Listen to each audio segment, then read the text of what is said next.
And now, weighing in out of the blue corner, Josh the Pug Thompson. 100% agree. And on the other mic, he weighs in from the red corner, Big John McCarthy.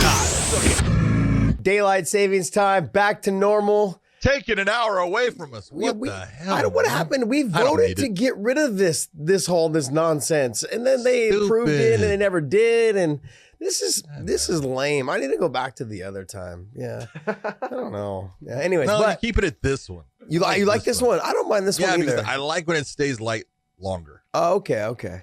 Yeah. All right, but then during the winter, it's like. See,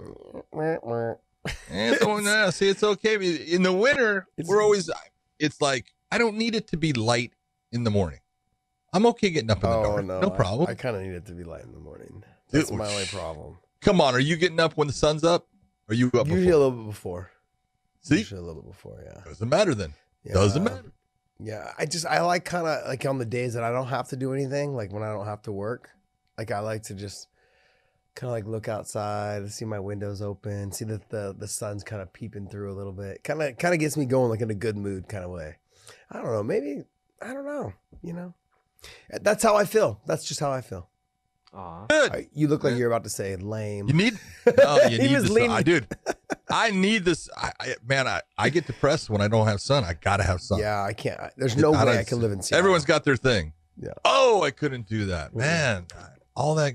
Or Portland. I mean, God, have you seen Chael, man? Look how pasty pale white he is. There's no way I could live in fucking Portland.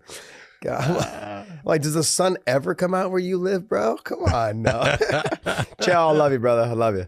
All right, look, let's recap. Let's recap last night. Let's talk, man. Like, where are we starting? Let's start from the good, the bad, or the ugly. Well, let's start with fighters not making weight. You know what? Let's talk about her. Again, come on. Do we not have do people not see the problem with a professional athlete doing everything they can to destroy themselves before they actually compete? To the point where they end up in a hospital. Wow. Now, I feel bad for Emily Whitmire. And she is far from the first, and she's going to be far from the last that goes through this. And even the very best, competitors, Khabib, he did it. And there's just something empirically wrong with the fact that we have our athletes doing something that is so detrimental to their health and welfare that they end up in the hospital the day before they're supposed to compete when they're supposed to be at their very best. This has to change, man. Yeah.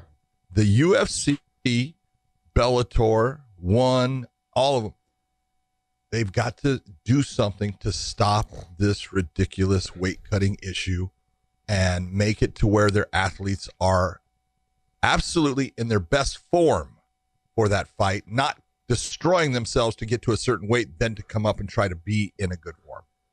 Can't have it.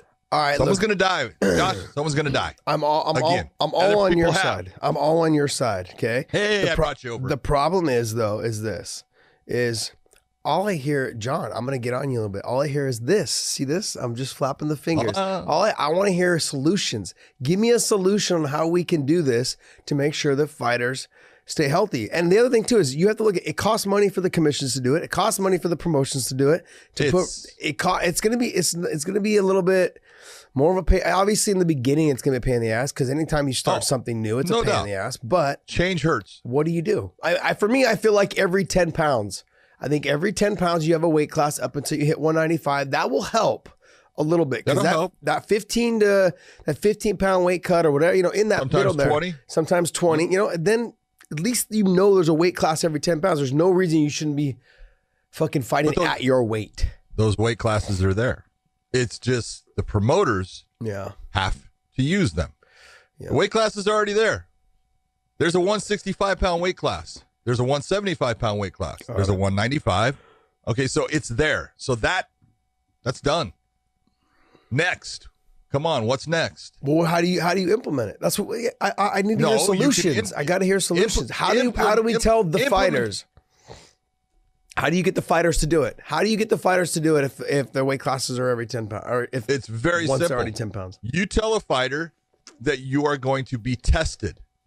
They're going to do a test for hydration the moment you actually weigh in.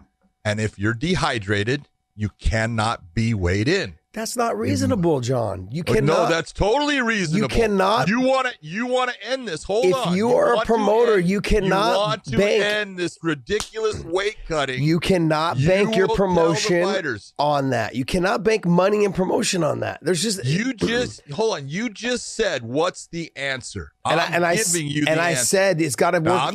But the solution's got to work for everyone. Going to like it. I'm not saying promoters are going to be happy in the beginning until they either get together with their fighters and tell them you need to change. I'm going in hard on the paint on you, John. You better have eaten your Wheaties this morning because I'm coming hard for you, buddy. Change the weight class. Coming hard for you. Shit, as far as cutting all this weight, you're going to have to change. You step on the scale, you have to be hydrated. You have to test as a hydrated person. You test as a hydrated person, your weight counts. It doesn't, you must go hydrate and you can come back and weigh in. It will not work that way. You're not making any sense. There's no way a promotion will bank on fighters not being at that weight. There's just no way. Like you can't like think about last night with Izzy and Romero. Like, I'm going to show up. Oh, Romero's not hydrated enough, so he can't fight. Fuck, you're right. No promotion's going to bank off that. Hold on. Obviously, you can't just do something with no one knowing and everything. It's got to change. There is change that needs to come. And change, like I said, it's not going to make everyone happy, and it's going to hurt for a while. But if you want to make it to where the fighters learn you cannot weigh in as a dehydrated human being, then you're going to have to start to implement it. And you're going to have to do it to the point where you don't get to weigh in. You don't have an official weigh-in unless the doctor there verifies that you are a hydrated athlete. You want to change it? You want to take it away? That's the way to do it. But here's the thing. Like we had talked about in the California State Athletic Commission when we had that meeting a long time ago about fighters making weight and cutting weight and the hydration test. Dude, I cut weight in college, and that was right after the two kids from Michigan. I believe Michigan died. We fake the hydration test all the time. See, like that doesn't it doesn't. But you cannot fake that test at the moment you're going to weigh in and have the doctor give you a fucking hydration test. You're either going to be hydrated or not. The weight's either going to be on you or not. Here's the thing. You have to look at it. You have to look at it from all points of view. Right now, you're looking at strict, and I agree with you on the safety for the fighters. I agree on that. Okay. The problem is, as a promotion, you cannot bank that the commission will not shut the fight down. That's just, you don't do business that way. That's not how you make money doing business. And I agree. It's hard on the promotion because they could lose fights. They can lose main events, millions of dollars they put into promoting that fight. That's not going to happen, John. I need solutions that are. I need solutions that are reasonable. You asked me, how do you fix it? I told you how you fix it. But you need to make sure that's a reasonable solution. Okay, all right. If you're going to go, let's take a step down. You want to go to what's going to be more acceptable, but you're still going to lose fights. You have a fighter come in, and now you can weigh them in, but they can only be up to the next weight class. They know that the next weight class, that night of the fight, that's what they have to be in. So hopefully they're smart enough to say, I need to get my weight class or my body weight within this realm that I'm comfortable not exceeding that next weight class, but you're going to lose fights there too. You're always going to have the possibility of losing fights when you put certain restrictions as far as weight and how much you can either gain or cut or whatever. Here's the thing. The way you just said, which is the way that I recommended when we talked to California State Athletic Commission, you shouldn't be allowed to exceed the weight class above yours. So if I fight at 155, you shouldn't be allowed to exceed 170. You know what I mean? So that was what I suggested that time. The hydration test, I just remember in college we were able to fake them all the time because they just give you the hydration sticks. Yeah, but they don't work. Now there's different tests. The specific gravity strip is nothing. They have other abilities now. But you're talking test someone's hydration. Okay, I understand. Okay, that's fine. But I still think that that's a way to lose fights, more so than the way that you just brought up. The way that you brought up is you were suggesting that you can't exceed a certain weight. But those fighters can still fight, though, just with the big fine on their purse. So, sure. I mean, the guy, people miss weight all the time. What's the kid that just fought last week and that fought Figueredo or whatever it was, that fought Joseph Ben, 4 pounds over? Yeah. You just basically go by weight. Every pound you're over, you're losing 10% of your purse. Okay, but here's the problem. Guys have already figured this out, and this has to change. Because guys like Figueredo, if you want to say it, and I'm not saying he didn't try to make that weight. He did try to make the weight. Mm-hmm. But how many guys are you seeing? Because I would tell you it's probably, and I'm not exactly right, 75 to 80% of the guys who miss weight come in, get to be able to fight, and win their fight based upon they didn't put their bodies through the same torture that their opponent ended up going through to make that weight. They're heavier, and they're looking at it basically mathematically. Yes, you lose money in this fight, but you get the win. So what's happening in your neck? You're making more, and it's worth the cost for you to actually just miss the weight. Well, then that should be in the contracts for the UFC to say, like, hey, you obviously, if you don't make weight and the guy decides to fight you, okay, then you're obviously not getting bumped up in pay, even if you do win. That's got to be on the promotion right there. It's like, hey, you don't benefit. That is on the promotion. You don't benefit from not doing your fucking job. But see, that's what they're doing right now. They are benefiting from not doing their job. Well, that's an easier fix in the promotion than it is to say, like, hey, if you take this hydration stick and if you pass, like, we could lose the fight. No, that's not a reasonable solution, John. You got to come to me with some real answers over here. This is why I come to you. Okay, you got to give me the good stuff, not the stuff that was not the good stuff. Your weight cutting is always going to be an issue. Girls are always going to try to find something that they think is going to give them an advantage. But to have the option to still fight, look, if Benavidez said, look, he's 4 pounds over, I'll take 40% of his purse, 10% per pound. Also, too, like, that just makes it easier for him to make the decision. Like, do I want 40% and take the chance of fighting and I still get my show money? At least I'm kind of making my own money back. You know what I mean? Like, even if I was to lose, I'm still making almost my whole purse. He's only making half. I mean, it gives them an option to still keep the fight on if he's overweight. If the other fighter wants it. Some fighters, what was his name? The kid Lencioni from Bellator. He tried to fight, he was supposed to fight that really good kickboxer. Robert Van Rasmussen. Yeah, and he came over like 11 pounds overweight. And he's like, yeah, I would have taken it if he was like 6 or 7. He's like, but not 11. Like 11 was just a whole nother person. I don't blame him. And so he didn't take it. Still got his show money. Still didn't get his win money, I don't believe. But still got his show money. Showed up, lived to fight another day, that kind of thing. Sometimes fighters take it to the point where, like, oh, I already did all the work, and just take half your purse and go. Okay, you didn't take any damage. You made money, and they're gonna put you on the next card because you're already in shape. Just say, hey, can you pay me my show money? Put me on the next available card, and I'll be ready to go. Makes sense. I just don't think the first way that you were talking about it's reasonable. There's no way promotion. It's the only way to actually stop what is occurring. So the only other thing I can think of is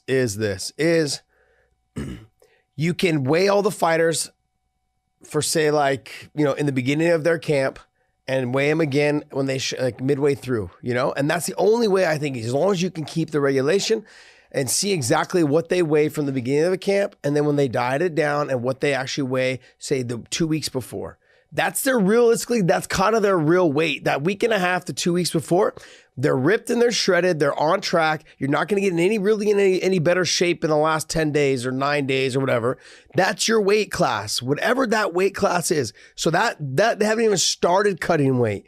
Like when, I use Khabib as an example. You're hoping they didn't start cut weight. Nah, if they know, if they know, they're going to show up 10 days before my fight, what do you think they're going to start to do? I don't think people cut that soon. Hold on. I'm not saying that they now cut that soon, but if they know that 10 days before my fight, I'm going to have a weigh-in to check my weight, what do you think they're going to do, Josh? No, we're saying I'm talking about your hydration situation also. I'm talking about, do you weigh them? You check their weight from the beginning when they start their weigh-in or start their camp, and then you do it again about 10 to 12 days, whatever, week and a half, 2 weeks before that. That should be their normal weight, what they fight at and what they normally walk around at. That's when they start their camp. When they know that there's a fight on the line, I would send someone there like, hey, we're looking to book you. You know that they're not in shape. You know that this is where they normally walk around at. Weigh them and hydrate them and see what their hydration is then, and then do it again 2 weeks before and see where they're at. Because here's the thing. Even though I went through a slump in my career where I literally was drinking maybe like 1 12-ounce bottle of water a day, and I was training 2 to 3 times a day. That I was so dehydrated that I couldn't go to the bathroom. Like it was just one of those things where, it was like a little bit of pee would come out, and then I'd wait for like 2 minutes. A little bit of pee would come out. Like it was one of those situations. I seriously that's what got me working with the Balco Labs guy. What was his name? Victor Conte. So he got he got You just admitted to working with Victor Conte. Yes, I worked with him after he got tested after he got popped. So that guy couldn't even talk about shit. He would fucking go back to jail. Yeah. So, but I'm saying, he's the one that taught me with the hydration, like the salt loading in the morning, different times of the day of when to salt load, also different times of the day when to eat certain foods. He's the reason why I was able to get back on track because of I was so dehydrated, I just couldn't function. I mean, Javier, there was a point there in my career where Javier was like, you might want to go to the doctor and get tested to see if you have cancer, because I couldn't get through a 5-minute round sparring without just being done. Just done. I was so dehydrated, I was overtraining and dehydrated at the same time. I just couldn't get through a 5-minute round. Anyway, to get back on track. Hold on. No, stop. Hold on. Before I gotta get into this. Mm-hmm. You were just training at that time, training for a fight? Yeah. How far out? Oh, like 10 weeks. Right, 10 weeks and you're drinking one fucking 16 ounce? No, anytime. Not even 16 ounces, like maybe 12, sometimes less. What the fuck is wrong with you? For some reason, man, I don't know what it was. I thought I was consuming. For some reason, you were afraid of water? No, I thought I was consuming because I was having protein shakes. I was drinking I'd have like a cup of juice in the morning, and Victor's like, that's not water, dude. You need water. You need water. Yeah. And I was like, I always consumed like. I would have like an Arnold Palmer, I would have green tea, I would have these things, but they're not water. And so when it came down to it, like green tea is actually a diuretic, makes you piss more. And so I really at the time I wasn't paying attention to anything that was going on. And yeah. See, right now, podcast Dave is sitting there saying, I told you he's an idiot. Yeah. Oh, jeez. Been saying it for 5 years. This guy, no one likes him. Nobody likes that. I can't believe you did that. Yeah, it was like it got to the point where there was times where I couldn't even get through like a full 5-minute round of sparring. And Hav and Bob were like, you need to go to the doctor and get checked, get your blood work done, see if you have anything, something's wrong with you. And then I went and they're like, yeah, you're just extremely dehydrated. And I was like, shit. I said, I'm drinking enough, fluids and stuff, but it wasn't water. Shakes. Yeah, protein, basically, yeah, protein shakes and liquid carbs, all that stuff. It just wasn't working. I mean, I need water.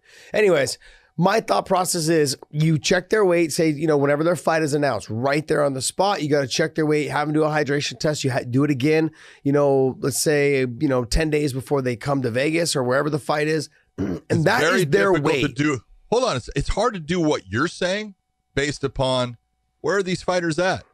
USADA seems to knock on everyone's fucking door. I won't, but I want you to think. 5:30 in the morning. Just take a look at the UFC's card last night. Where do these people, where they're at? You got Adesanya, who's in New Zealand. Mm-hmm. You got Weili, who's in China. You got, come on, man.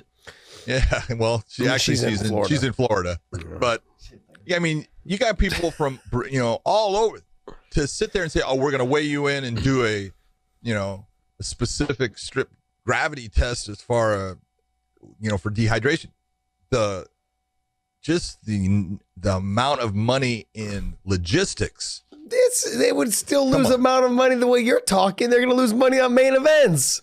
They're going to lose just as much the way that you're talking, fucking traveling to all these people's places. No, I think once you do it a couple times, I think it makes a difference. You'll know where they're at. You just said it. You're right. Once you do it a couple times and you say you're not going to be officially weighed in until you are hydrated, yeah, it'll change, and that's when people will start fighting close to their natural weight. The problem is when you hydrate them back up, they're not going to make weight. And then you're back into you may lose the fight, you may not lose the fight. That tells you don't go into a weight class and cut weight to get there. Some guys be more towards your natural weight. Some guys and girls cut a ton of weight and they still have great performances. It has nothing to do with their performance. No, now it has to do with their health. There's not one of them. Not one. You're starting to sound included. Insane right now. They can sit there and say that weight cut is healthy for you and it doesn't have an effect on you somewhere later in your life. Hey, mentally, maybe it will have an effect, but so is getting punched in the face. That has an effect on you later on in life too. I agree, it does. Look, the bottom line is we do both agree, and we've been saying this for a while, that they need to come up with a solution. Your first solution is absolutely the most ridiculous thing I've ever heard in my life. Stupidest thing ever. So my solution is go figure out something better. My solution is the better of the two. Oh my God. There's just no way around it. My solution is the best of the two. Totally weak. No. Yes. Your way doesn't make any sense. It just financially I'm just doesn't work work for anyone. Your way is as weak as the performance Yoel Romero put on. Oh, throwing stones at that poor guy. All right, look, let's talk about the fight card. I'm tired of making you sound ridiculous. I'm tired of it.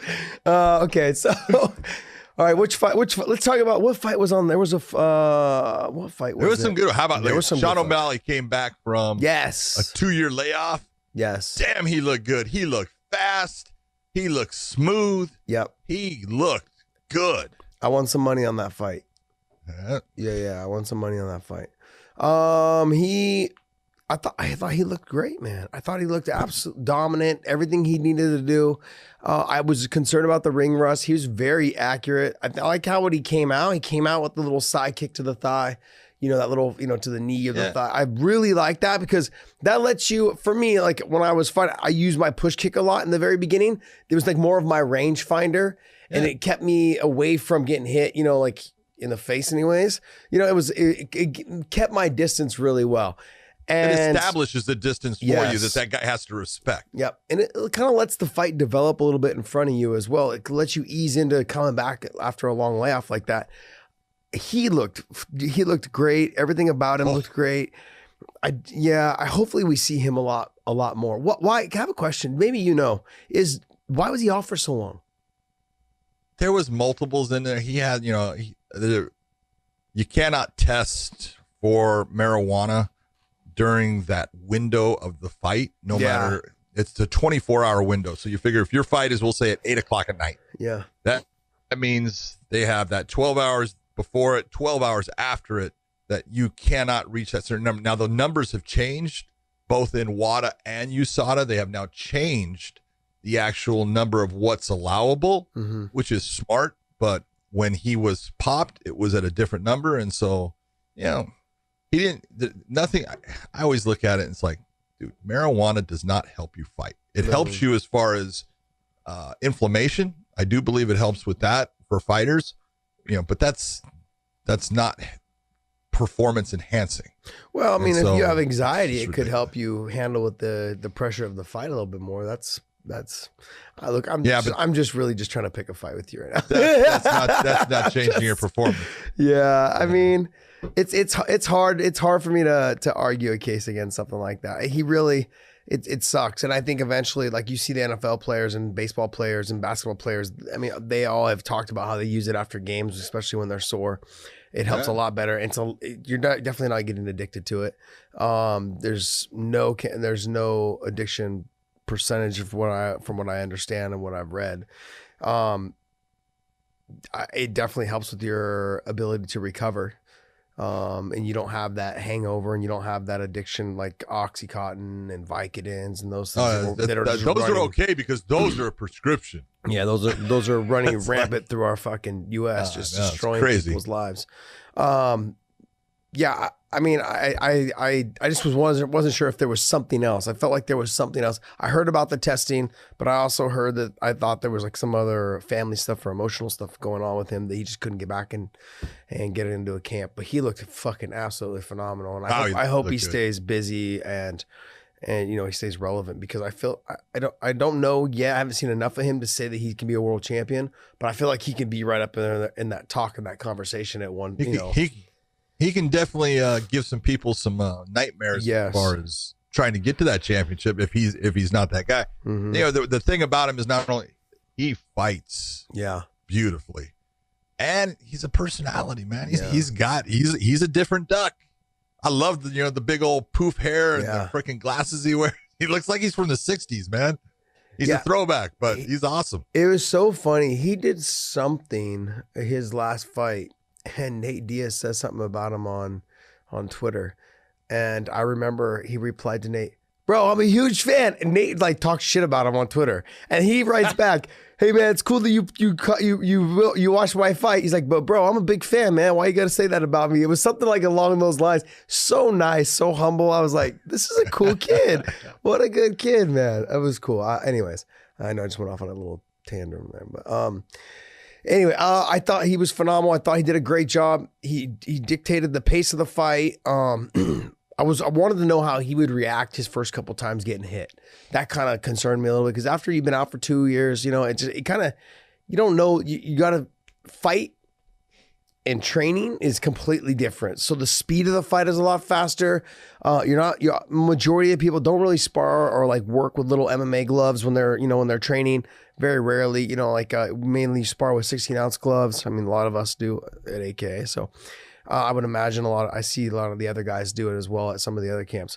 Very rarely do you see people working with MMA gloves, except for in the grappling area. So it's just him getting used to being hit like that. The speed and the covering up and just thinking you could block when you can't. The gloves sneak through, come around the edges and also right down the middle.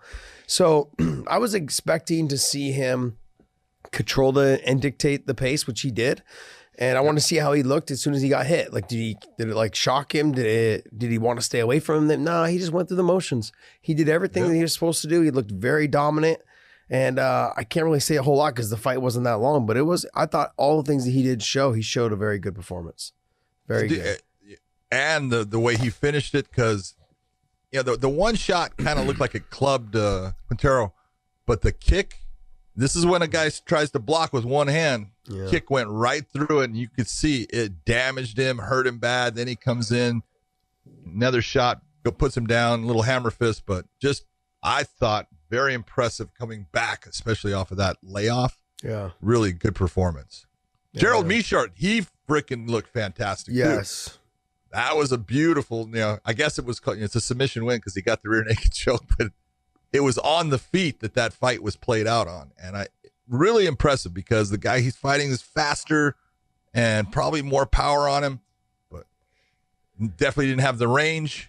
He fought Duran. He's the one that fought Duran, right?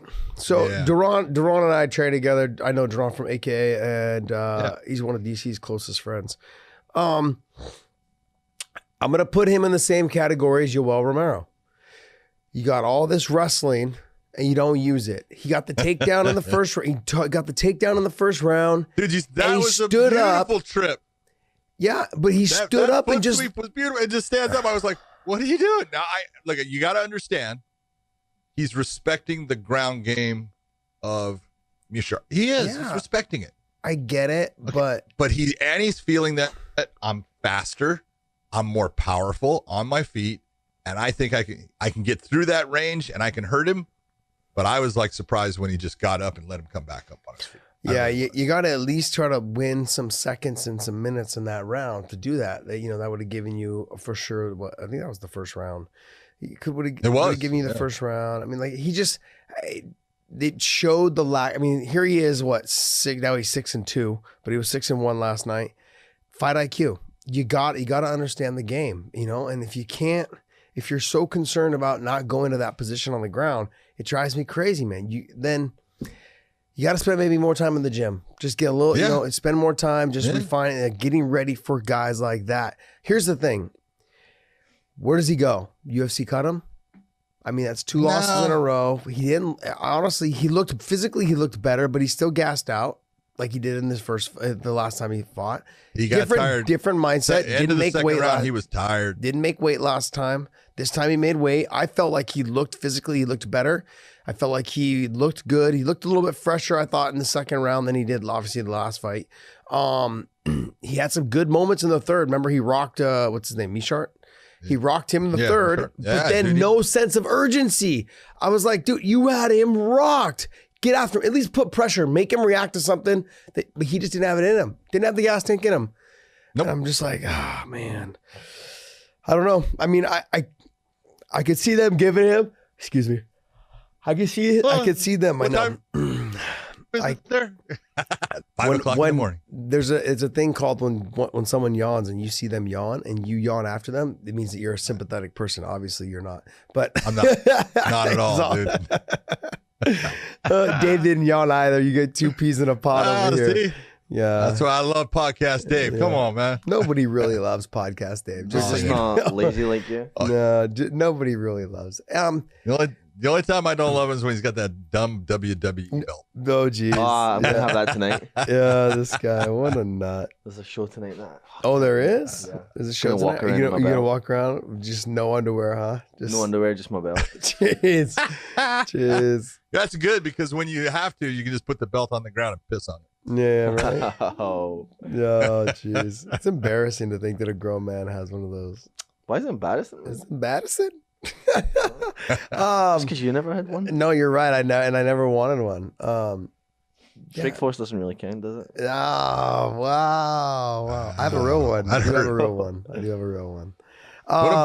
What about the fight between Drakkar Klose and Beneil Dariush? God dang it, that was good. He is good, man. What happened to him? He went through a slump after the Barboza fight, right? He had a couple, he got clipped a couple of times. And He got the nasty knee from Barboza, remember that? Yeah. You kind of look at that and you go, man, maybe he's getting a little chinny. He took some shots from Klose on that fight. Yeah, and then bit down, and that left hand just touched the button. It was perfect. That was just.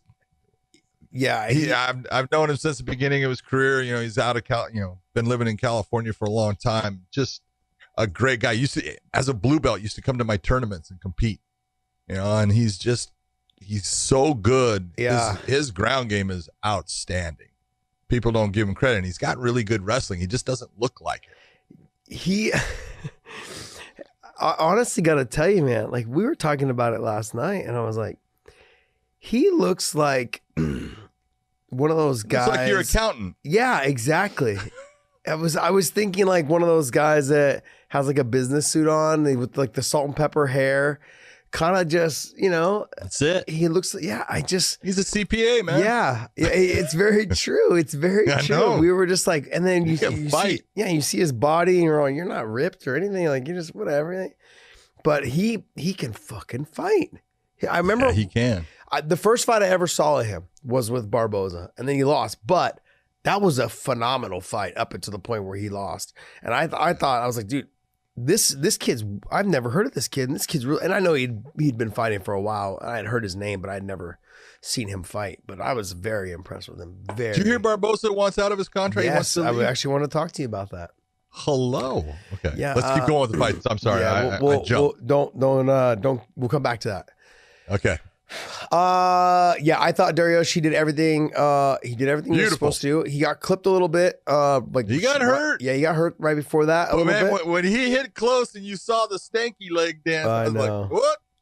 Yeah, it was. I thought the whole fight was good. I thought they did what they're supposed to. They came out there, dictated each other. Like one person was trying to take over the other person. Close. He had some moments, I think, in that earlier in the round. And then but then Dariush just was able to take over a little bit. They went back and, oh man, I can't even say it was a really good fight. They went back and forth and it was good. It was good. Close did a good job of cheating while Dariush was on his back. You could see him grabbing fingers. It's like grabbing the glove material. It's like, Jason had his hands full, but there was a couple of times both hands were on the fence. It's like, man, it's getting to that point. Yeah, I'll take you out of there for a second. take points from you and put you right back in that same spot. So, it's a tough one, but if he ain't cheating, he ain't trying. I don't give him any bad feelings for it, because if I had Darush on my back or going to take me down, I'd be cheating too. Yeah, that kid's good. I wonder what's next for him. I don't know. He's in that, he gets to that point where you look and you go, man, all he's got to do is get that win, and doesn't get it. Was that 55 last night? Yeah. Okay, because I know he fights at 55, but I wasn't sure if he went up to 70, like kind of, I don't know, in the midst of all this. I haven't seen him fight in a while. Man, you want to talk about the 70 fight? How about Cowboy Oliveira against Max? He's good, man. They were banging in that fight. Oliveira is just fun to watch. He's crazy. He is just fun. He is all over the place. Yeah, he's so fun to watch. I'm like, wow, he is. He's literally all over the place. Yeah. I have a friend over and he says, who's going to win this? I said, you know what? They both can win this. I said, Max is very good at controlling the fight and pushing a pace. I said, but Oliveira is crazy and will be all over the place. That's why you never know if he's going to win or lose, because a lot of times he makes a big mistake and that leads to him, getting hurt. I go, but he's fun to watch. You're going to enjoy watching him. And he was fun. And dude, he's long. When he throws, he creates a distance and covers it and lands. Man, I was like, damn, he's long at times. And you figure he used to fight at 155. Yeah. That's, sorry. You got to stop that crap, man. You got to yawn after me, though. I want to see some sympathy. I'm not going to do it. There's no sympathy here. Are you kidding me? To talk about what you just said is the mistakes he makes. He makes them all the time, and it showed right at the end of the fight. He got slid off the top. He slid off the top, and they ended up on bottom for the last minute and a half of the fight, or minute of the fight. 2.5 at least. Oh, was it? Okay. Yeah. Yeah, I thought it was like a minute and a half of the fight. He ends up on bottom. You're dominating the fight, and then you fall off. Like the main position in the third round, just control it. Don't try to do too much and just does something like he tries to create too much action, too much excitement, and he slid off the back and ended up on bottom. I was like, oh, what are you doing, kid? Come on, man. That's why you love him, and that's why you hate him, because it's like, oh, what are you doing? But it is what makes him exciting. Yes. He will take chances. Yep. No, I enjoy watching him fight a lot. What was the I watched there was somebody I watched him the very first time I ever saw him fight. God, I can't remember, but he ended up having one of the best fights of the night, and I was just after that I was a fan. Oh God, I can't remember. Do you remember roughly? No, it was a while ago. It was like it was in Brazil. I think it was his first fight in the UFC. It was when I saw him fight. It was. I can't remember who it was. He was brought in as the last minute. Yes. And look at all the fights he's had now. Yeah. He's fucking great, man. That lets you know there's so much phenomenal talent out there that's just untapped. Untapped. That's it. Who? Just got to get. Who? Gilbert Burns. No. Maybe? Gilbert Burns. It was Gilbert Burns. He replaced me. He replaced me. I was supposed to fight. I was supposed to fight Gilbert Burns. That's right. I was like, who is this guy? It was him. Yeah, he replaced me. Because he put on in fact, he lost that fight. Yeah.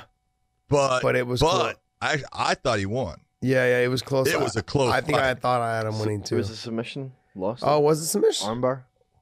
I got caught at the end. That's right. Sorry. When did he was winning that third fight. Round? End of the third round. Yeah. End of the third round. Okay. He was winning. It was a really. I was there. I remember, and it was like that was a great performance by him. Those of you guys that comment at home, you guys comment in our comment section about how John always remembers everything. Well, just so you guys notice, he didn't remember that. I want to let you guys know that. Okay, so before you guys I didn't remember it was Gilbert Burns until the name was brought up. Yeah. See, you guys, I told you, 75 years old. I'm slipping, starting to slip a little bit. I want you guys to understand this at home. Okay, he's slipping. Downhill. Okay. All downhill. That's what. All right, let's this is what happens when you hang out with Josh Thompson. You start to fight of the night, man. What a fight between the champion. Yoel and Izzy? Yeah, great. Fight of the night. No, come on. Great fight of the night. Fight of the night. Just ruined my fucking evening. And I was up, it's 2 o'clock in the morning for you. It's like, and I had to watch that. Yeah. But man, however you want to say, I say it's Weili Zhang because Weili's her first name. Mm-hmm. But Weili Zhang, and Joanna, what a fight. Yep. That was just remarkable by both ladies. God damn, they were good and they were tough. And Weili turned Joanna into a Klingon. That was poor girl. I had Mark Hominick with his, giant hematoma when he fought Jose Aldo, and that was a big one. Joanna just beat it, and good job by the referee, the ringside physicians, letting that fight go on. People need to understand why that swelling is there. Why was it there? Why was it there? Tell me why. She got in, and I can't tell you. They never really showed the blow that you could say did it, but it's either when heads clash, or an elbow or a knee hits that area of the forehead. It doesn't split the skin, but it actually ruptures an arterial vein. We got a lot of veins going through our forehead. It ruptures one of those arterial veins. You have some that go between your wrinkles? Do you have some that go between your wrinkles up there? Dude, I got many.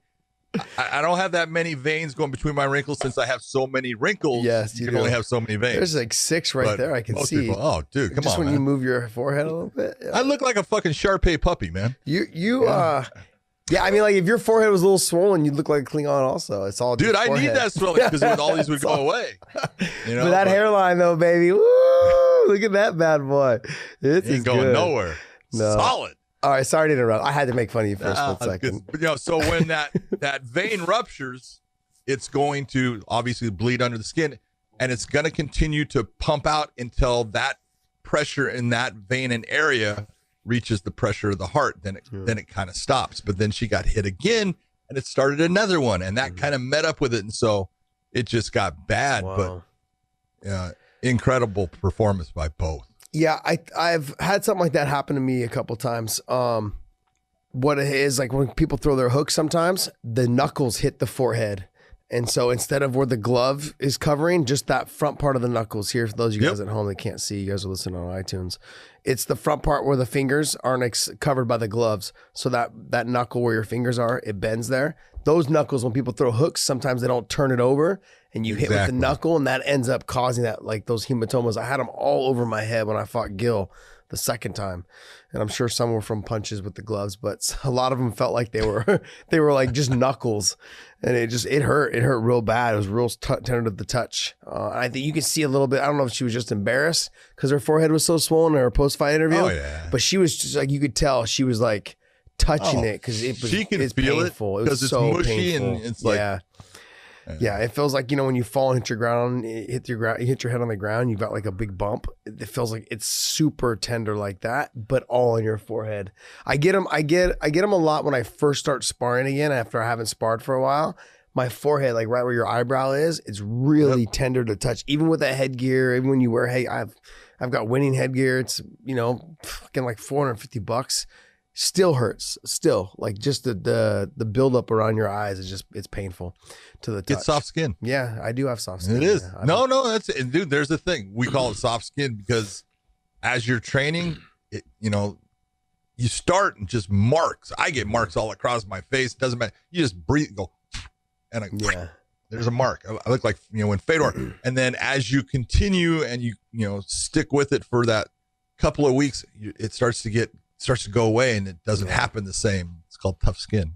Tough skin. I do have it. You either have it or you don't, and I never had it. So this fight, tell me, how did you score it? You had it going to the... I had it going into the 5th round even. You had it 2-2. I had it 2-2 going in the 5th round, and I can sit here and say, this is one of those fights. It was so competitive.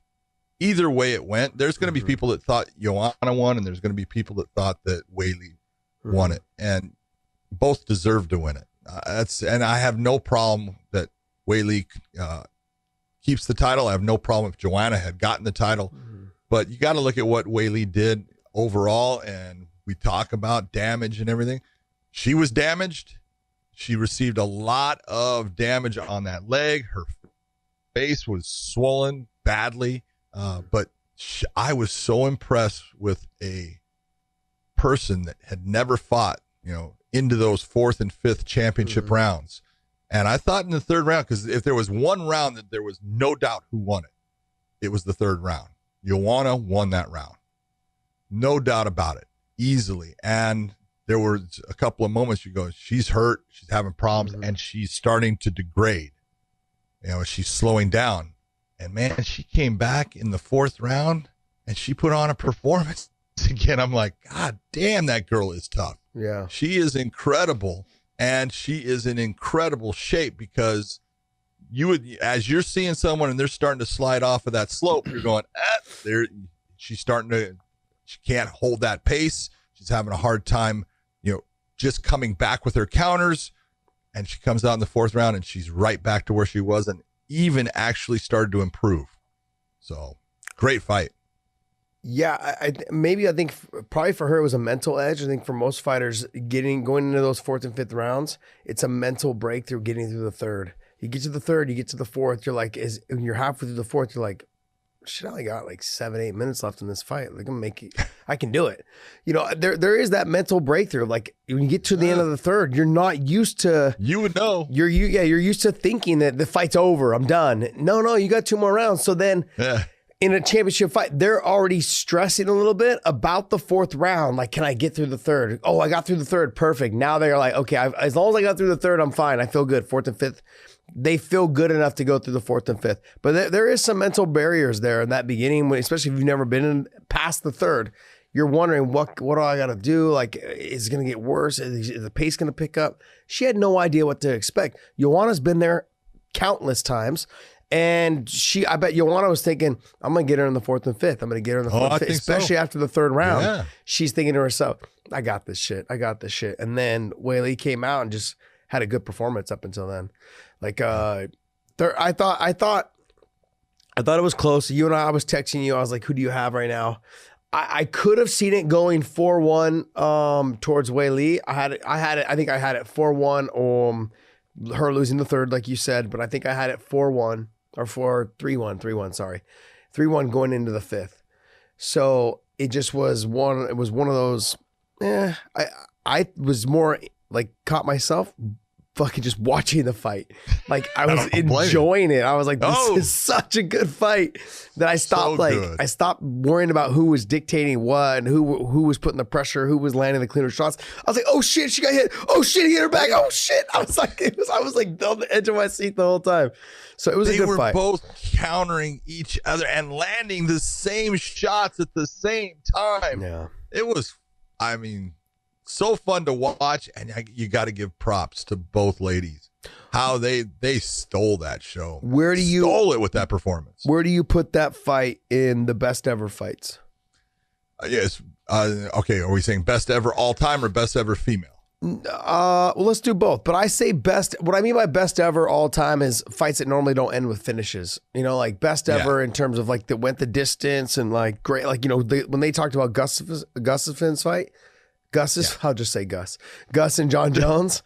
I just fucking murdered his name twice in a row. I was like, forget it. It's too early for this shit. Alexander's fight. Yeah. It's fucking too early for this shit. He's like, so Gus and Jones, I thought it was, that to me, I was there live at that fight. And it was one of the best fucking fights. It was so good. Yeah. And when they talked about that, got inducted to the Hall of Fame, I think last night, or it's going to be inducted to the Hall of Fame anyway. Yeah, it's going to be inducted. And it should. It should. It definitely should. But this fight, I feel like, is right up there. I feel like it's right up there. And not just because, we shouldn't have to stipulate that it's because they're girls. Who gives a shit, man? They fucking fought their asses off. I think it's right up there with one of the best fights I've ever seen. Yeah. It is absolutely a performance when I'm looking at it, technicality of both, the power that I see out, the speed. Damn, Weili Zhang is fast. Yeah, she is. Because Joanna is fast. And you could see there was actually just a little bit more speed with Weili than Joanna, and Joanna's fast. I was like, both of them are just unbelievable. Yeah. But yeah, I would say, they were talking about it as the best female fight ever.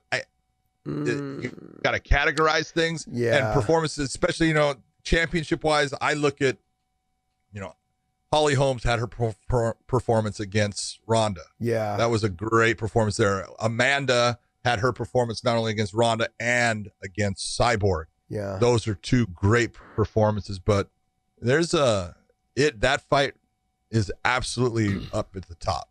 It's incredible. Yeah. There's fights in there though. Like I'm talking about like the fights that when you just sit down and you're like, wow, the whole fight was fucking phenomenal. The Cyborg fight and Amanda fight, like that fight happened because someone got finished. Holly Holm, Ronda, that fight was just a masterpiece, just fucking painted all over Ronda's face, you know. And then, like it was one of those are good fights, but when it comes down to when they're both evenly matched and you get action for 25 minutes. That to me that's the fight that I'm talking about. Like when you're gonna put a fight into the Hall of Fame, I think of fights like that. I don't get me wrong. I'm not trying to take anything away from Holly Holmes and her win over Ronda. Like they're fucking phenomenal, you know. And then Cyborg and Amanda and all other stuff. They're phenomenal fights. But I'm looking at like the duration. I look at fights that are 5 rounds or 3 rounds that were just barn burners for the whole fight. Guys are like, I look at what was it? Frankie Edgar and Gray Maynard won.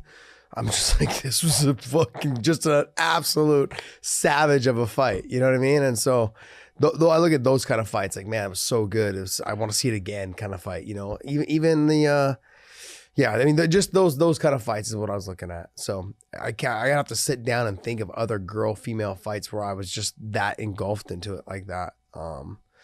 I know there's some in the old Strikeforce days, that I thought were like that. I want to say Misha and Marlowe Cohen was great. Yes. Misha and I want to say it was try it. Aztec Princess. Who is it? It was she was married to George Gurgel. Has a sister, Stephanie. I can't remember her name. See, I told you guys he's slipping. I'm losing it. Just losing it. I told you guys he's slipping. He's not the old John. He's just not what he used to be. Just a fragment of what he used to be. Totally. Oh no, it's all right. I'm not even a fragment of what he is now. That's what no sleep does to you. Yeah. So let me ask you. Let me ask you this. As far as no doubt about the entrance of Jones and Gustafsson into the Hall of Fame as for the fight. I love the fact that they put that in there, that's a Hall of Fame fight. But do you think the fighters themselves, if you get that Hall of Fame fight, like last year it was Diego and Guida, do you think the fighter should be in the Hall of Fame based upon that, or just the fight? Just the fight. Me too. I don't get this whole thing where you're putting the fight, you put the fight into the Hall of Fame as that's a Hall of Fame fight. Yeah. I don't understand this whole thing. Are they putting the fighters in there too? Yeah. Well, dude, the very first one they put it, Frank Trigg, who I love, is in the UFC Hall of Fame. But if you look at Frank Trigg's UFC record, it's bad. He had a couple of losses to Matt, and the second one was the one they put into the Hall of Fame, is that fight. But, lost to, St. Pierre, lost to quite a few people. But he's in the UFC Hall of Fame, which I'm happy for. I love him. When guys like, Frank Shamrock's not in the UFC Hall of Fame. Yeah. Jens Pulver's not in the UFC Hall of Fame. Yeah, that's very strange. And that one I look at and I go, should they actually be putting you put the fighter in as an individual, you put the fight in as an individual fight. Yeah. But do you say that those people are Hall of Fame because they were the ones that took part in that fight? I don't know. Here's my thing. I agree with you on the Frank Shamrock thing, that Frank Shamrock should be in the UFC Hall of Fame. But from what I've heard through people is that they had almost came to a thing where they wanted to put Frank in. They were talking about putting Frank in, and then Frank told them to fuck off. So they're like, forget it. Okay.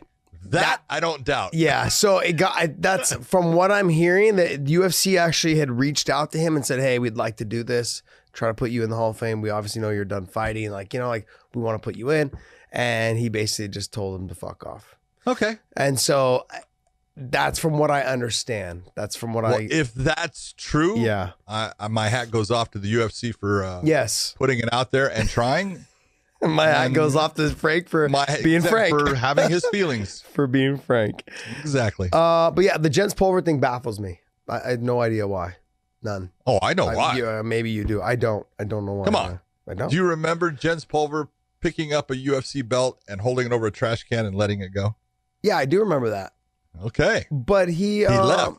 Yeah, he left. and threw their belt in the trash, and there was bad feelings for it. But he came back. He came back, though. I know he came back. I know. I thought it was all gone now. I remember that. Once you're back, it's all gone. You would think, but yeah. I think eventually Jens will get there. It's just a matter of. I hate to see. You've only got so many of that pioneer wing that you can go with. And he's a pioneer. Yep. There's no doubt. I wouldn't say, you could put him in modern day, but he's a pioneer. Is Pat pioneer Miletich of the lightweight division. Is Pat Miletich in? Yes. Then there should be no reason why Jens Pulver's not in there. There should be no reason. No reason. I totally agree with you. I think this, hopefully this year they'll make that announcement. The thing that is scary about that is that I feel like if somebody like him, he's just being Pete Rosed. That's all. I feel he didn't even, basically like that to them is equivalent to someone betting on fights or baseball. That's sad. That's sad to think that. So, you want to do a pause? Sometimes it takes time for emotions and feelings to go. All right, I understand. Yeah, that's true. That's true.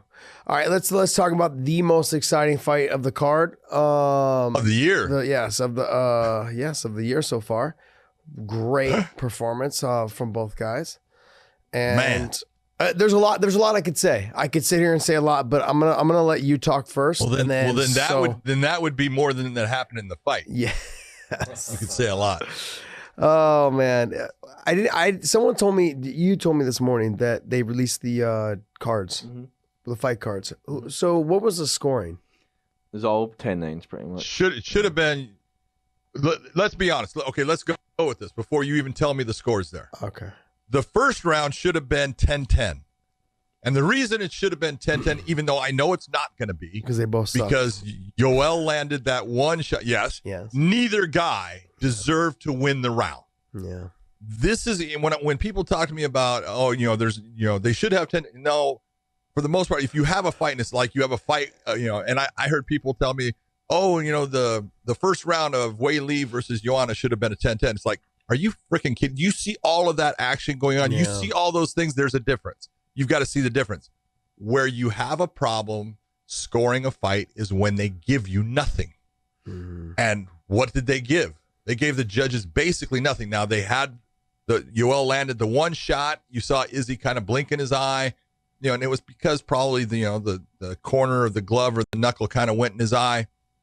But did it damage Izzy? No, it didn't damage him, but he reacted to it, and that's saying, okay, it had an effect. And so I knew Yoel was going to get that first round. Yeah. And so he gets the first round. And then you look at the other rounds, and I would say Yoel probably wins the second. You and I were texting, but I could see where someone would say, well, no, Izzy's hitting him with the leg kicks. He hit, the kick to the body. Could have gone, but we'll say Yoel. But then Izzy wins the other rounds. And it should have gone to Izzy. It goes to Izzy because Yoel just didn't have a passion to come out there and try to win that title.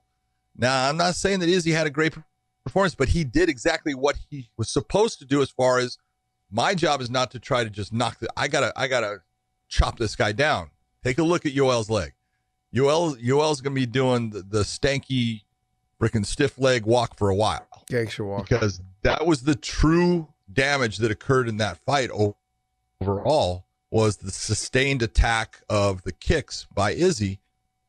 It was not a good fight. And sometimes you get guys like Izzy, very similar to Anderson Silva, has that beautiful style. It takes a certain person sometimes to make that style work, a guy that comes after him. Guys that don't come after you at times make it tough for a guy that's a good counter fighter. Same as, Anderson was MVP when he fought Fernando Gonzalez. Didn't look good because Fernando decided, I'm not coming after him. He needs someone to come after him. And you can take, one of the worst fights ever in championship history with the UFC, if you're going to look at it. First off, Ken Shamrock and Dan Severn, they deserve that one. But if you're going to say modern day, it's Anderson Silva against Damien Mejia. Yeah. Poor Dan Miragliotta is the guy, he's the referee of both fights. I remember Anderson was using Dan Miragliotta as a shield in that fight against Damien Mejia. It was so bad, Anderson basically stopped fighting, especially for the last two rounds.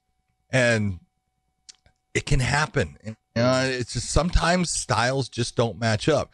Damien Maia's had a couple of the worst championship fights. He had one against Woodley. Remember that fight, him and Woodley? Yeah.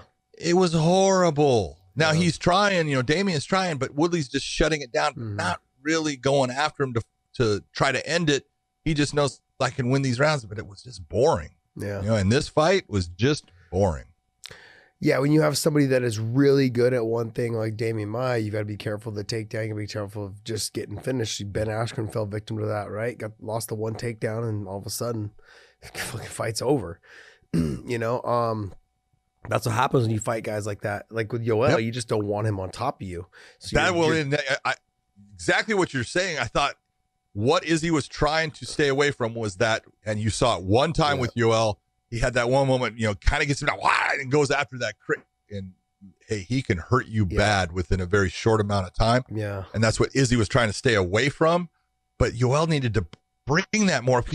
If you have that much energy at the end of the fight, it's telling you didn't do enough. Yeah. You can't have that kind of energy at the end of the fight. You gotta leave it out there. This is for Yoel. This is it. They're not going to give him another title fight ever. They're going to have to. You can't keep denying him. Like the guy's just fucking starching everybody else that's in front of him. Like you've got Paulo Costa, you've got Izzy. He's going to have to starch that entire division. Yeah, I mean, before that would happen. Yeah, I think if Paulo Costa wins, then I can see them giving him a title shot after he gets a win. So you'll probably have Romero fight one more time against somebody. If he knocks him out or finishes him, then whoever wins Izzy. I don't think they're going to give him Izzy again. Not after that performance from either guy. No. Izzy doesn't want to fight him. Probably he's like, no, I beat him. Also too, it was a boring fight. Like there'd be no reason for the UFC now with Paulo Costa. We know what we're going to get. We've already seen it. Paulo Costa is going to make him fight. He's going to make him fight. He's like, I'm going to fucking make you fight. And then we're going to take his head off. Yeah, we're going to get a good fight. Which is what Izzy needs. Yeah. I'm extremely disappointed because I was very excited for the fight. But once again, look, I go back to this with guys that I was upset with DC when he didn't wrestle Stipe in the second fight. I'm upset with Duran last night too, not fucking using his wrestling. Fucking Ed Ruth driving me up the goddamn wall, not using his wrestling. Like these are all people that I know, and I don't know Yoel Romero at all, but it's so frustrating, man. I'd give anything to have the fucking wrestling that you guys have. I'd do anything. I mean, it was just. Man, I didn't matter how many times I was a decent wrestler in high school, a little bit in college, but I just never had that fucking level of wrestling. Didn't matter like what, and like it's just such a tool. And if I had like a 16th of what they had, fuck man, I probably would have been a completely different fighter. I'd have been unbeatable. I wouldn't say unbeatable, but I would have been a different fighter. I would have been wrestling the fuck out of people left and right, like just nonstop. I mean, I love the grind of the wrestling and the jiu-jitsu all together, and they I don't know if it's because it's a 6-minute match or just wrestling's shorter and like they're afraid, like they know what they felt like in wrestling at the end of the match.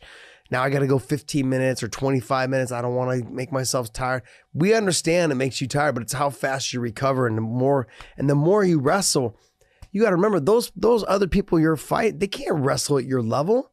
They can't wrestle at your level. Like just, if you chain wrestle it all together, I would do anything to be able just to like chain it all together to the point where the person just breaks and they just can't keep up with your wrestling anymore. Maybe they don't break. Look at the Mark Madsen fight. Yeah. The Danish silver medalist in the Olympics. Mm-hmm. And he was wrestling. He wasn't really fighting a lot. He was wrestling a lot.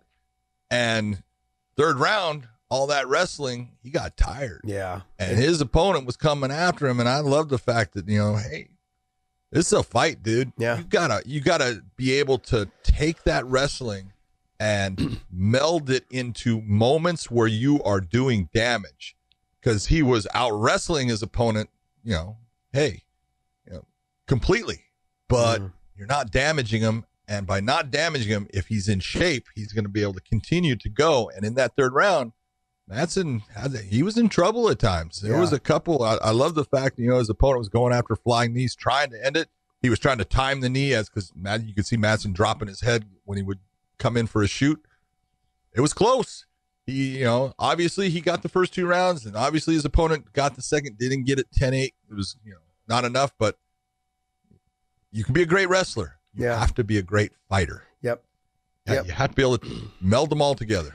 Yeah, I feel like Duran can do it. Like that's Ed Ruth can do it. Like I felt like Ed was one step away from, dude, just put your fucking hooks in against Amosov. Put your hooks in.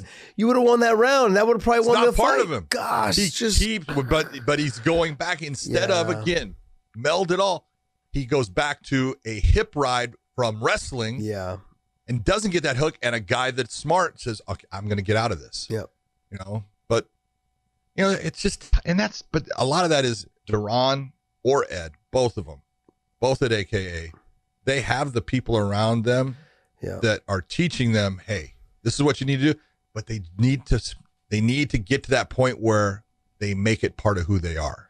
Yeah. Without thinking about it, it happens. Instead of that wrestling that they've had, that's that thing that just naturally is put into act. It needs to be now. Instead, in these positions, I need to make sure that I get that hook in. I get that ability to stay on the back, not from a wrestling ride, but from an actual leg that's holding me in.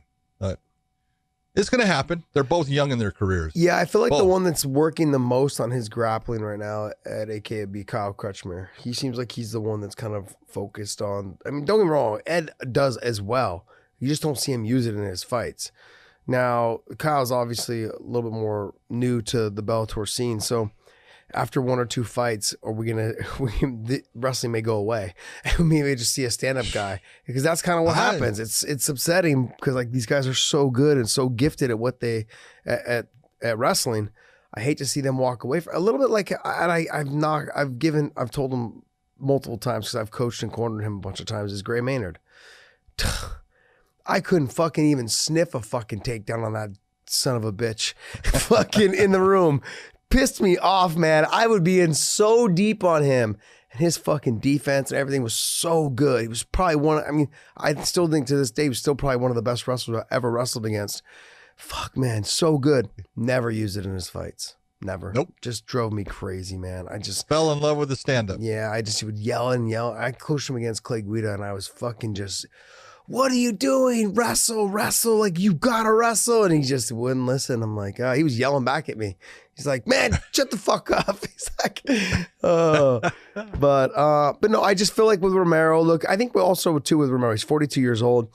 Not only is like wrestling make you tired, now you're 42 years old trying to wrestle. And sure, you've been doing it your whole life, but it's hard to, if you don't get it and you don't get the takedowns and, and you're vulnerable. Like you said, you're vulnerable and your guy's coming forward. It's a fucking fight. He still wants to knock you out, still wants to beat you up.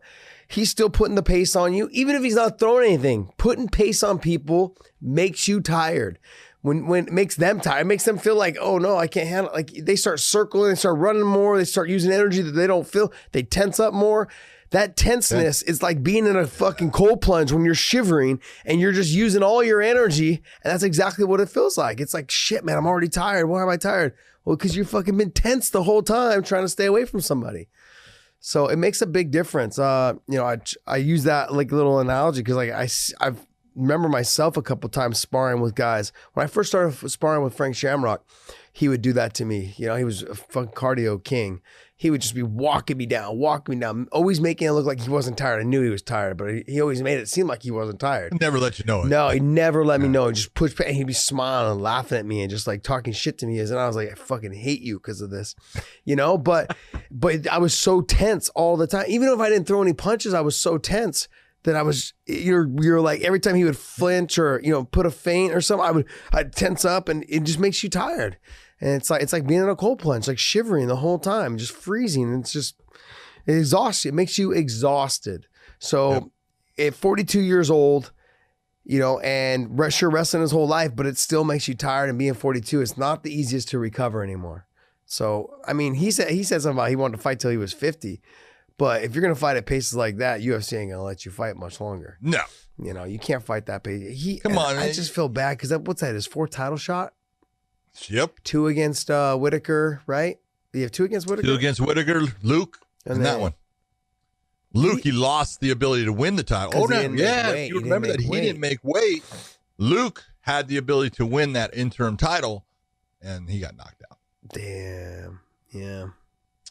Yep. All right. Okay. Come on. What are you thinking when you walk out in the first round? I know. He's just thinking, let's just slow the pace down. Did it move his feet? Yeah, I mean, but come on. Let's slow the pace down. And I understand he has to, and we talked about it, he has to control the pace because he's a sprint type fighter. And he does these mad rushes, and those mad rushes have a good chance of overwhelming someone, hurting them, and getting them out of the fight. But you've got to at least have a lot more of those mad rushes. Yeah. You know, there's got to be more. He did a couple, but just not near enough. So did you have Yoel winning the first 2 and then losing the last 3? Yep. Yeah. I'll have to go back and watch it again. But I know I had Yoel winning the first. I mean, what were the scores what were the scores on Dave had them? So what were they? So 2 judges had Yoel winning the first 2 rounds 10-9, and then Izzy winning the last 3 10-9, and then 1 judge had the 2, 3, 4, and 5 to Izzy 10-9, and then Yoel 9. 2, 3, 4, 5. One judge gave the second to Yoel while to Izzy. I mean, two judges gave the second to Yoel while one gave it to Izzy. Yeah, exactly. Okay, so that was the big difference. So the one judge had it 4-1 for Izzy. Yeah. Got it. Yeah, I mean, I don't know. I put a couple $100 on Yoel because the odds were so good. You know, I thought for sure he was going to. What about the odds on Neil Magny? That's the fight I wanted to talk to you about. Shocked. There you go. See, I bring it up for That's the fight I was like, dude, there was another fight on there that I really want to talk about. He fucking looked phenomenal. He looked great. And I love Neil. And he's so, man, he stays within his realm. He's a smart fighter. He is so good. He's technically good. His ground game is freaking awesome. He does not get near enough credit for his ground game. But, man, he was long and I loved how he performed in that fight. He's the most overlooked and underrated fighter I think I've ever watched fight ever. Like every time I see him, this guy sucks. He's not going to win. Fucking goes out there and wins. I did not. He's good. I did not know the odds on that fight until they put him up there. Yeah. And I sat there and I go, how in the fuck? Yeah. Is Ling? I'm sorry. Yeah. How is he the favorite? Yeah, Lee. Yeah. How is he the favorite in this fight? I said, take a look at the competition that both these guys have fought. It's not even comparable. Well, it's because he's been out for a while. He hasn't fought in what? Yeah. He hasn't fought in what? A year and a half. A year and a half. Yeah, something like that. I was going to say 2 years. Yeah, a year and a half. Yeah, he hasn't fought in a long time, and that I'm sure a little bit of that had to do with it as well. But he just looked good. He always looks good. He just doesn't. You look at him physically, and you're like, you're not strong. You're not But he's a technician. He finds he does what he does well for himself, right? Like against the fence. And he has got conditioning. He does not get tired. No, he does not get tired. He pushes the pace. He stays in your grill. You looked at him at the end of that fight. He wasn't even breathing. Yeah, he was just like. Well, I'm sorry. I knew he was the underdog, but what were the odds? I believe. Go ahead. I actually have him. Right you have him exactly. I want to say it was 180 plus 145 to was Magny, and then Lee was minus 180. 175. Okay. Yeah. So what is that? I don't understand odds all that well, but simple. I just take the guy who has negative. And plus 140 means you put $100 on Magny, you get 140 back. Yeah, what were my odds on him? So it was plus 140 minus 171. Was the odds that I had for that fight? Yeah, I only bet on the Yoel fight because that was the best odds. He was plus 250, minus 265. So, yeah, that sucked. Oh well.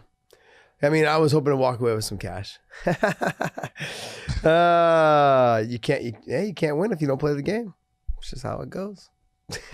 No. But then again, you don't lose if you don't play the game.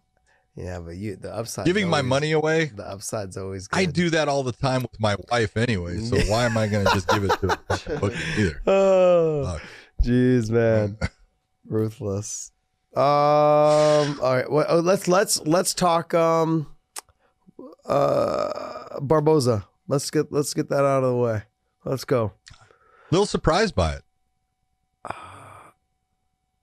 I don't know if I am or not. I don't know. Really? Yeah. I want to be very direct and upfront, but I want to be very polite also.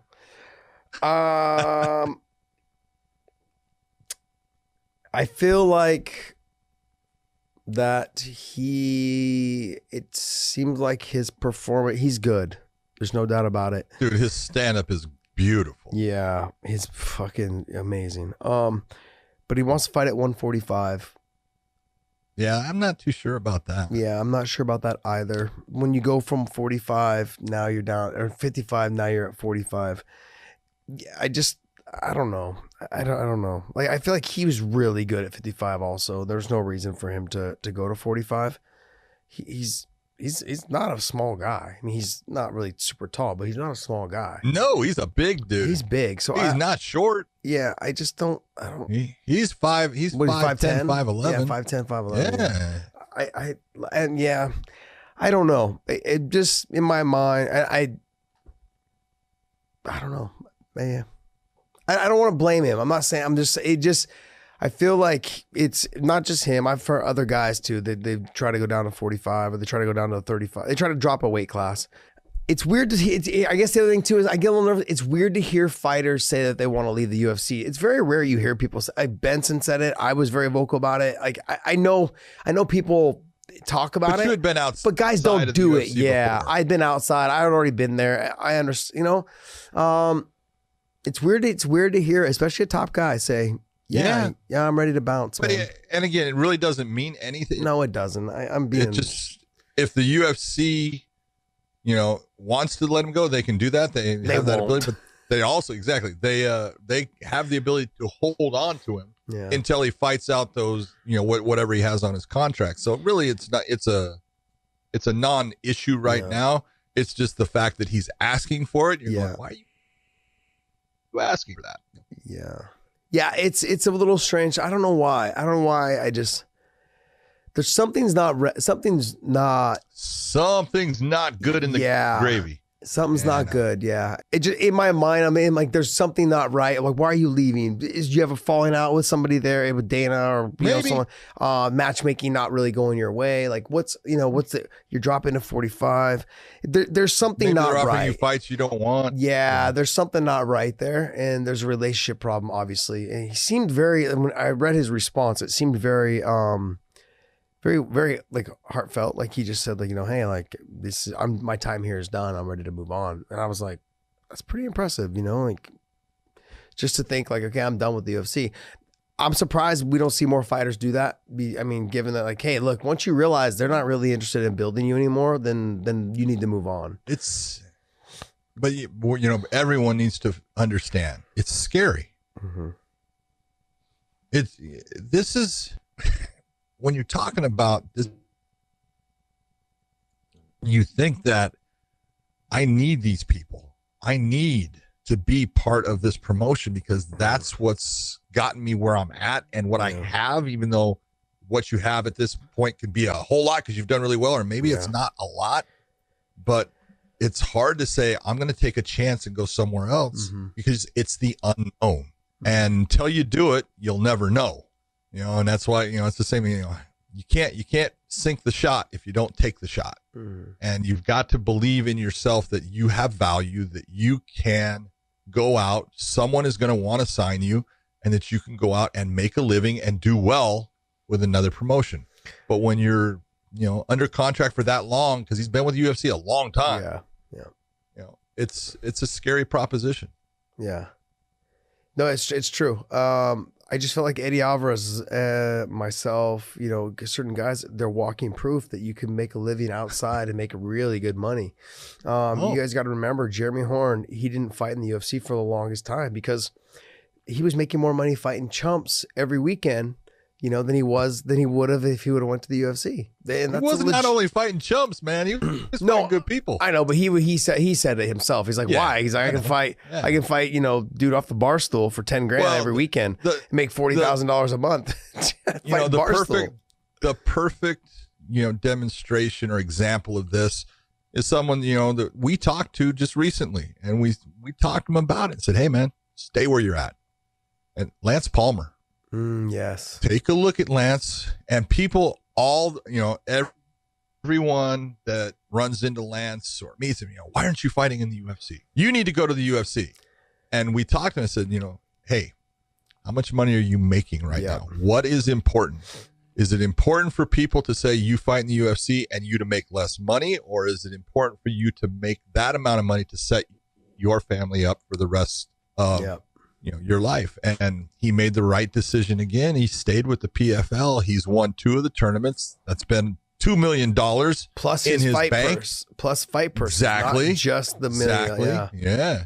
And you look and you go, hey, this is a business. You are a business, and you have got to do what's best for your business, not what's best for your ego. Yeah. Sometimes take the ego and set it aside and say, I'm okay if I have to say, no, I don't fight in the UFC. Yeah. Yeah. I think, like, for me, it was easier for me to say I don't care because I had already been there at a young age. I was like, okay, whatever. If I go back, cool. If I don't, whatever. When the UFC bought Strikeforce, I was like, yeah, all right, cool, whatever. I'll go back. No big deal. It was like one of those things. It just didn't bother me. I'd never had a concern to go. But when we talked to Lance, I said, realistically, because he's like, I was going to kind of maybe think about testing the free market. I was like, nope, just stay where you're at. You're winning the tournament. You're making $1 million plus your fight purses. They're paying you well. Like, you'd be a fool to go anywhere else. Because he's not going to make close to that. No, he's not. You realize the pay cut he's going to get, signing with the UFC. Mm-hmm. I'm not saying they're not going to pay him, but it's not going to match up to what he has made in the last 2 years. Not even close. And you go, you got a good chance of doing that again. Yep. Okay, you're a top level fighter there. You have the ability to beat anybody that they've got on their roster is going to put against you. Just a matter of, do you prepare right for your fights? Are you doing the right things? And if you're doing those things correctly, the percentages are you could win that money again. Yeah. So that's what this is about. You think about it, in 3 years, he'll make $3 million. He'll make more than that, obviously, because of his fight purses, and sponsorships. But if he wins this thing again, that's going to be fucking insane. I thought it was a good reason for Rory McDonald to leave Bellator. Because he, at the end game, Rory's like, look, the level of competition won't be as good. Like, sure, the guy that's in the finals will always be the best guy. He's like, yeah, I'll fight that guy. He's like, but I have an opportunity to make back-to-back, for the next 2 or 3 years, make millions of dollars. He's like, and I haven't had that opportunity yet, And on top of that pay that he's getting for the fights, it's smart, and it's hard to explain. When you're the Rory McDonald, it completely makes sense. You've been to the UFC, you've been to Bellator. Hey, I can make money. Go. Good job. Smart. If you're Lance, it's tougher. And it's the same thing as what you were saying. You had been in the UFC, so you knew what it was like inside and outside. And it's the same as what, at a certain point, in my refereeing, because I had a, hard time, I guess, with Dana and stuff. And it's like, I said, dude, I've been there. I've done it. I don't care if I ever work for the UFC again. Yeah. I like fights.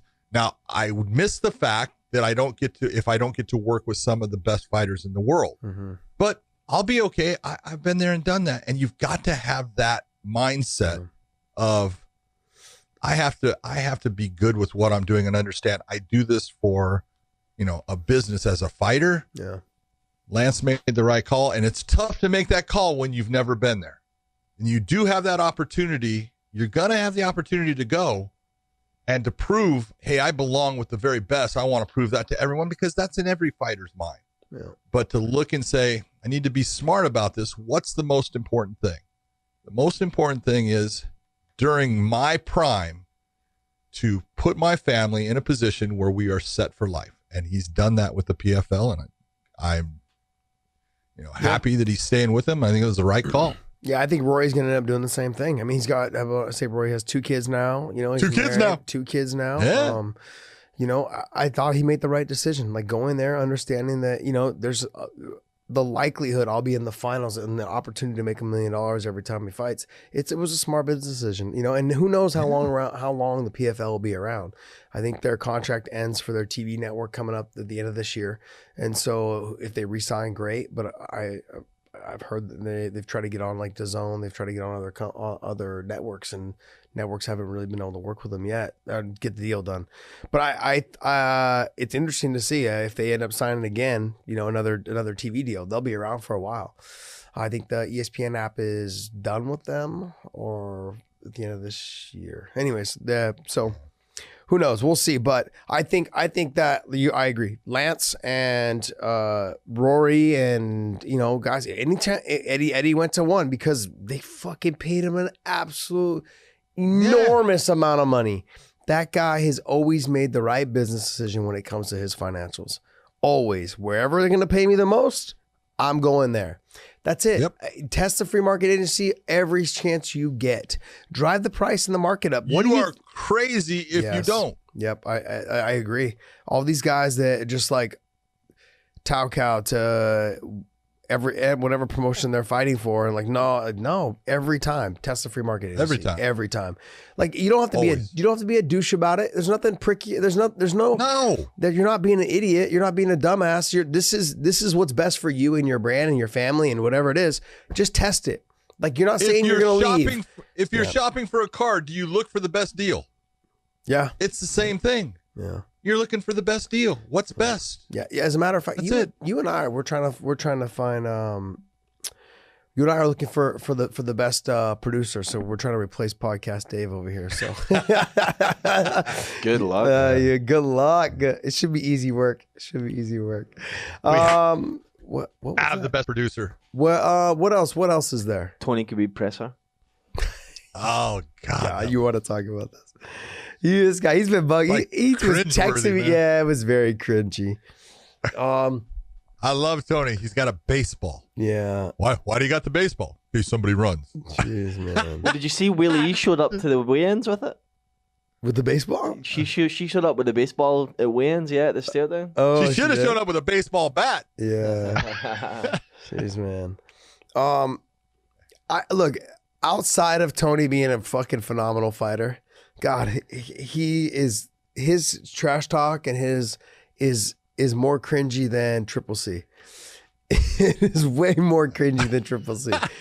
I'm like, what do you? He's on that Diego Sanchez level of, oof. Yeah. I don't get it, man. I don't know.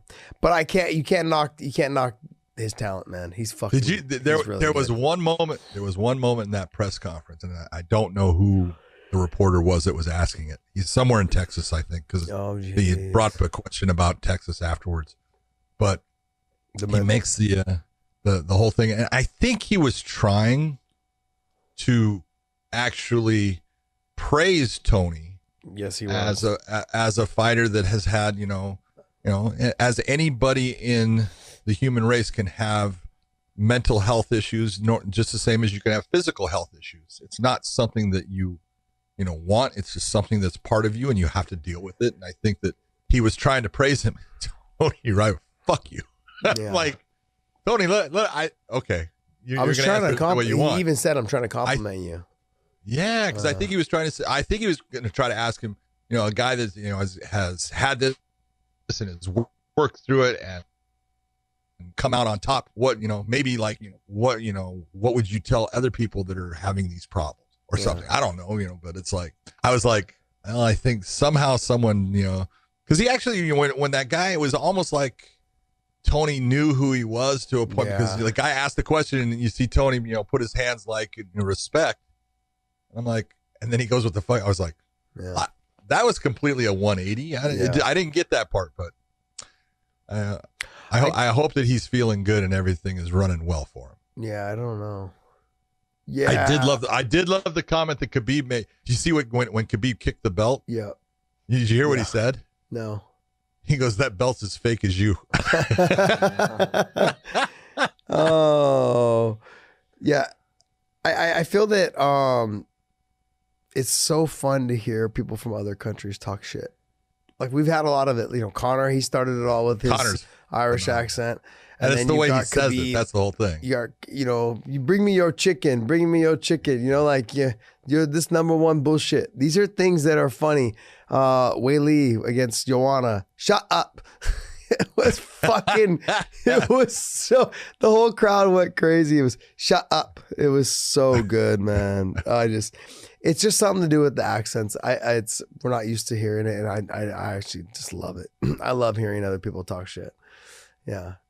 I love how Tony brought up the whole you're beating up on high school wrestlers because Khabib, DC brings a kid, into wrestling. And come on, man. You know how good that was for that kid to be able to wrestle with Khabib? How special that was? Kid's a California state champ. Yeah, but you can turn it around that fast. Yeah. I know. Yeah. No, that kid won state just last weekend. So did a girl that started off at my school. America Lopez won California States. So really? Good job, America. Yep. That's her name. She started wrestling with her brothers. Yeah, her name's America. I love it. Yeah. Started wrestling with her brothers, and she's just been phenomenal throughout, growing up. She's in high school now, and she just won state. So competing with really guys or girls? No, against girls. Okay. California's a big state, a lot of people. Yeah, I know. A lot of guys wrestling, a lot of girls wrestling. I got you. You live in your little bubble. No, some states still have the girls wrestle the guys. That's dude, I don't know if it's North Carolina or South Carolina, one of the two.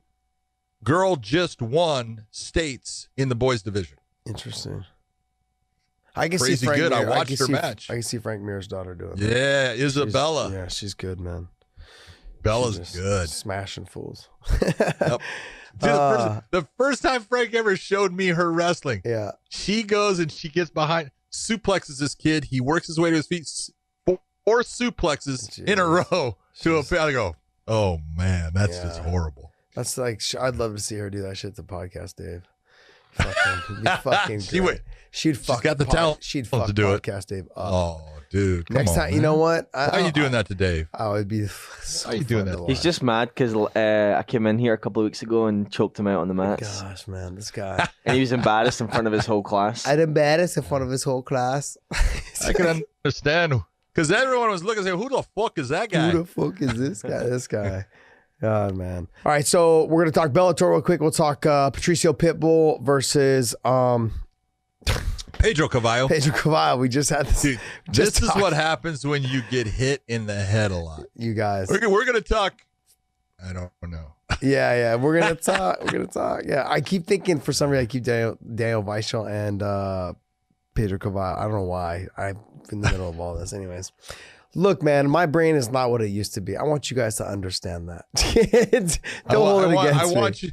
Kids, I want you to see this. Yes. Do not become a professional fighter. He's been wrong a lot tonight. So, by the way, not so much. Hitting the head a lot too. So that's true. I've probably been hitting the head more than you. That's why I sucked.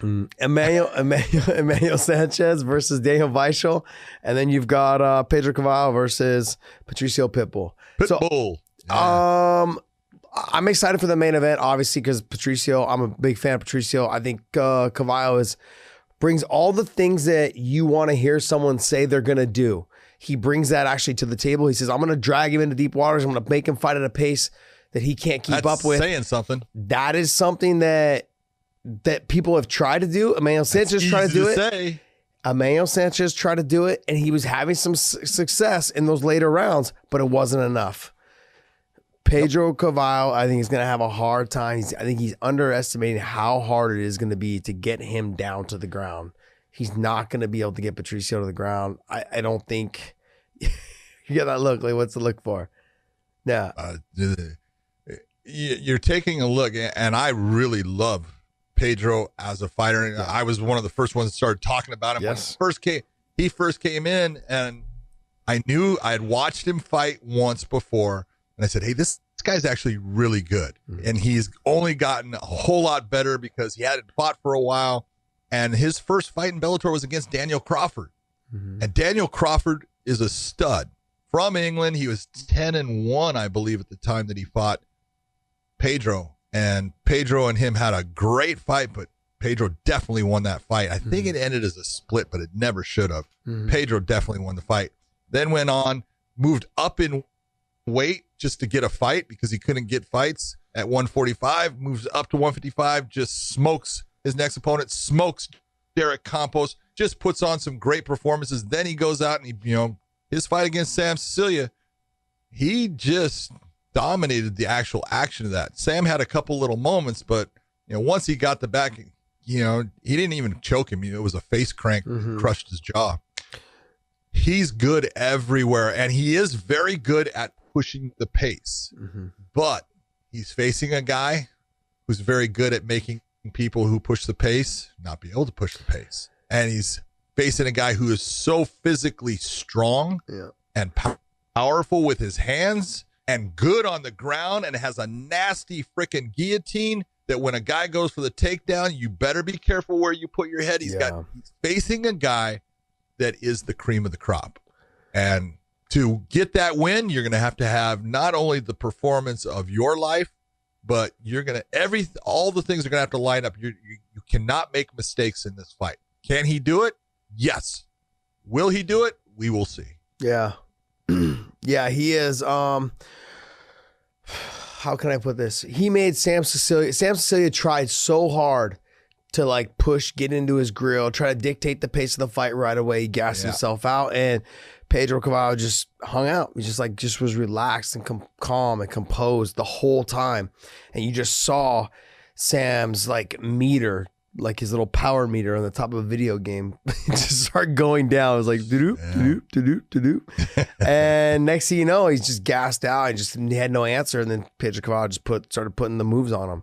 Just started, working him over on the ground, putting him in places that he didn't feel comfortable to, got to his back and was able to, like you said, get the jaw crank, That fight to me is exciting because Pedro in his mind says, I'm going to do this. And he's somebody that seems very adamant on this is what I'm going to do.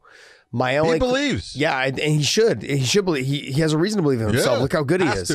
Yeah. But when you get to the other guy who is just as mentally strong as you, and he did this on purpose, man. He picked a fight with an SBG guy so he could talk shit about SBG guys. I know he did. He's brilliant. He's like, no. He's like, he wants to fight the SBG guys because he's heard that they're good. He's also heard that there's a lot of drama and shit that comes along with it. He wants to be able to say, I smash these guys. I smash your team. He wants to be able to say those things. Everybody wants to push the pace on Patricio until he hits them, and then they feel that little bit of respect, like, oh, maybe I'm gonna approach this a little bit more cautiously. A little more careful. Yeah. Just ask Michael Chandler, no respect, and the fight's over. And you got to be careful with that type of stuff. And so I know that he is very adamant on this is what I'm gonna do, but I want to know if he's still gonna be adamant that way after a couple nice clean knocks. We'll see. He's gonna take some knocks, and it's gonna make him he's gonna earn the respect. Patricio's gonna earn his respect, or he's just gonna keep doing what he's doing, and then he's playing with fire. But he could also be doing something that works in the 4th and 5th round, like he said. But I want to go back to Emmanuel Sanchez doing that. Also, he did that, and he had success in the later rounds against Patricio when he did that. But Emmanuel fights at a nasty fast pace. Cavallo doesn't fight at that type of pace. He still fights at a good pace, but he doesn't fight like a good pressure. He's good with pressure and staying in that range that makes you feel like I have to move. Yeah. He makes it to where you're just not comfortable with the range that he's giving you, and you want to create that range that you feel comfortable with. And in doing that, he's making you tense, and he's making you react, and he's getting his shots off. He's good. He's sneaky good at all the guys. You take a look at the top fighters coming out of SBG, and Bellator's got a ton of the guys from SBG. Obviously, Connor is their top dog with the UFC. All of them are good. Yeah. Peter Queally is a good fighter. He's good. Yeah. Brian Moore is a good fighter. James Gallagher, he's a good fighter. Freaking Charlie Ward is a good fighter. Now, Charlie went to the UFC for a couple of fights, but went down to 170 where he was drained out, and he shouldn't be fighting there. Charlie Ward's a tough hammer. You know, Sinead Kavanaugh, tough girl who throws her hands against anyone.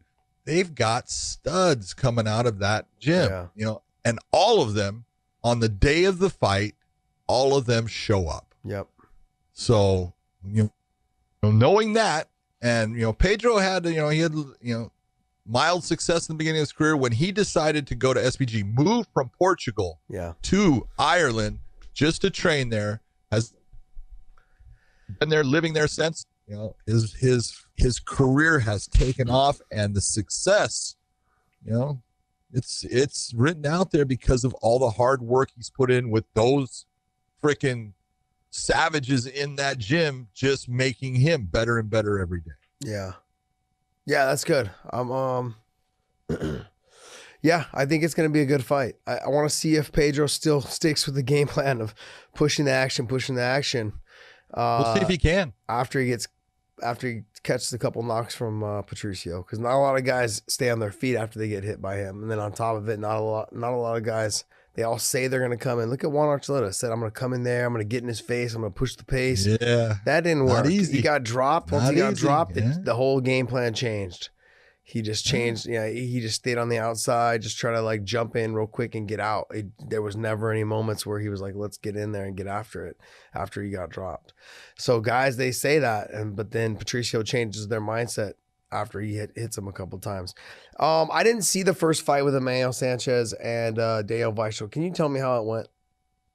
It was a good, close fight. It's a matter of, angles in the fight were created sometimes by Weichel, but then Sanchez started, dictating the pace later on, but wasn't, you could have said that Sanchez won the fight. Mm-hmm. And you could have said that Weichel, it was that close. But the real difference, in my opinion, in this fight, it's 5 rounds. It's not 3 rounds. And in that 5 rounds, I've watched Weichel compete at a 5-round fight, and I've watched Emmanuel compete at a 5-round fight. And one of them starts to tail off a little bit, while one of them continues to maintain. Yeah. And that's going to be, I think, the difference. They match up very well. They're both outstanding on the ground. Weichel's got a beautiful ground game. He's a black belt in Brazilian Jiu-Jitsu, I think, from Dean Thomas. Mm-hmm. And Emmanuel, his ground game is phenomenal. He's a black belt with Daniel Vanderlei. And you look, they match up so well in everything. The real difference in this fight is going to be who can control the pace. Does Sanchez take over the pace like he started to do in the first fight and maintain that and push Weichel to a point where he has a hard time staying with that pace? Or is Weichel able to actually control it and not allow Sanchez to take control of the pace and placement of the fight? Yeah, I think, like you said, Daniel tends to slow down. Not slow down. He just is not. He doesn't keep that pace that Emmanuel Sanchez keeps for the 5 rounds. Mm-hmm. I think also, too, the guys that come out of Duke Rufus's gym, that you got to stay out of their guards. If you get them into half guard, you get them into side control, you've got a good chance. Their fucking guard game is really good. It's good. It's very impressive. You've seen it with Pettis when he subbed Benson. You've seen it with little Sergio. You see it with these guys, with the guys that come out of there.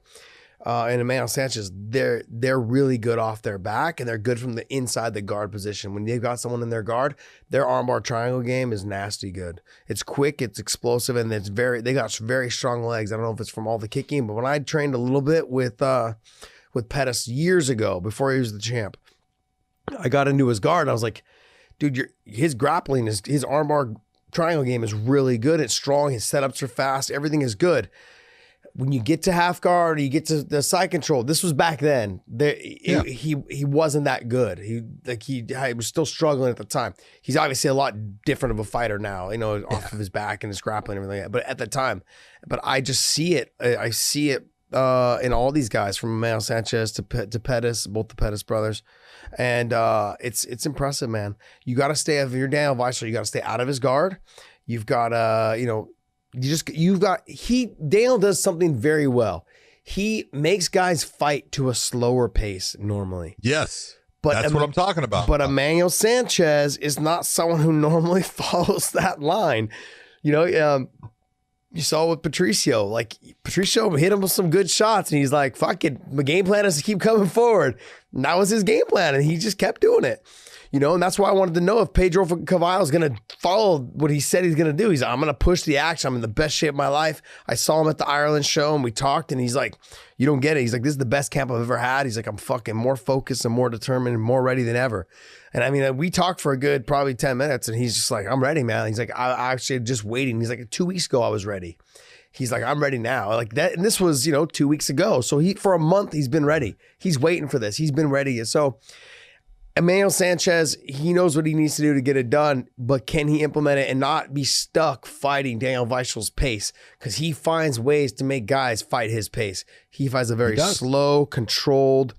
He made Saul Rogers fight his pace. He made Saul Rogers fight his pace, and it worked for him. It worked for his to his benefit for sure. So I'm those two fights alone to me are fucking phenomenal because I feel like we have the most stacked featherweight division. And I'm not saying that because I'm a homer and I'm a Bellator guy. I'm saying that because I feel like these guys are really good. These guys are really good, and all of them. Yeah, it's very. I mean, I'm not saying the UFC guys are not good. I think they're phenomenal as well. I'm just very happy that we've got a good crew of guys that are just very action packed, and this card is going to show it. I think that main event will definitely show it, and the way Emmanuel Sanchez fights, I'm excited to see if he can make Daniel Weichel get out of his comfort zone. If he can do that, I think he's got a good chance of winning. What other fights are on that card? There was another big fight on there that I really wanted to see. Paul Daly and Sabah Homasi. On Ronnie Marks. And then That's the one that I Yes, Matt Mitrione and Ronnie Marks. Paul Daly and Sabah Homasi. Yes. Is going to be someone's going to sleep.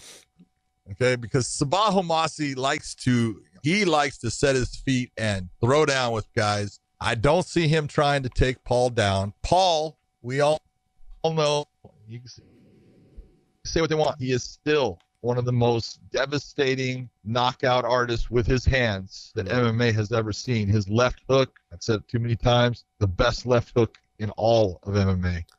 He is a bomber. That's why he's called Semtex.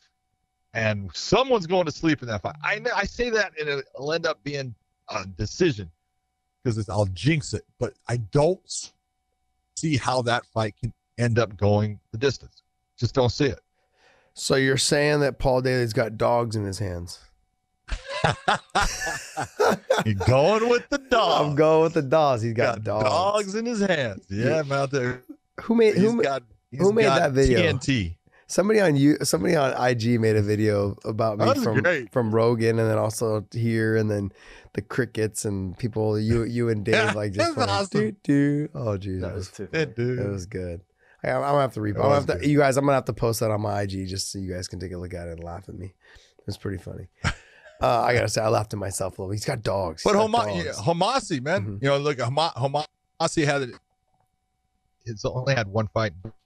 Bellator. He fought, I think it was Terrell, and 17-second knockout. I mean, he's got power in his hands, and if you remember his fights in the UFC, he had I can't remember the guy that just got cleared of sexual assault.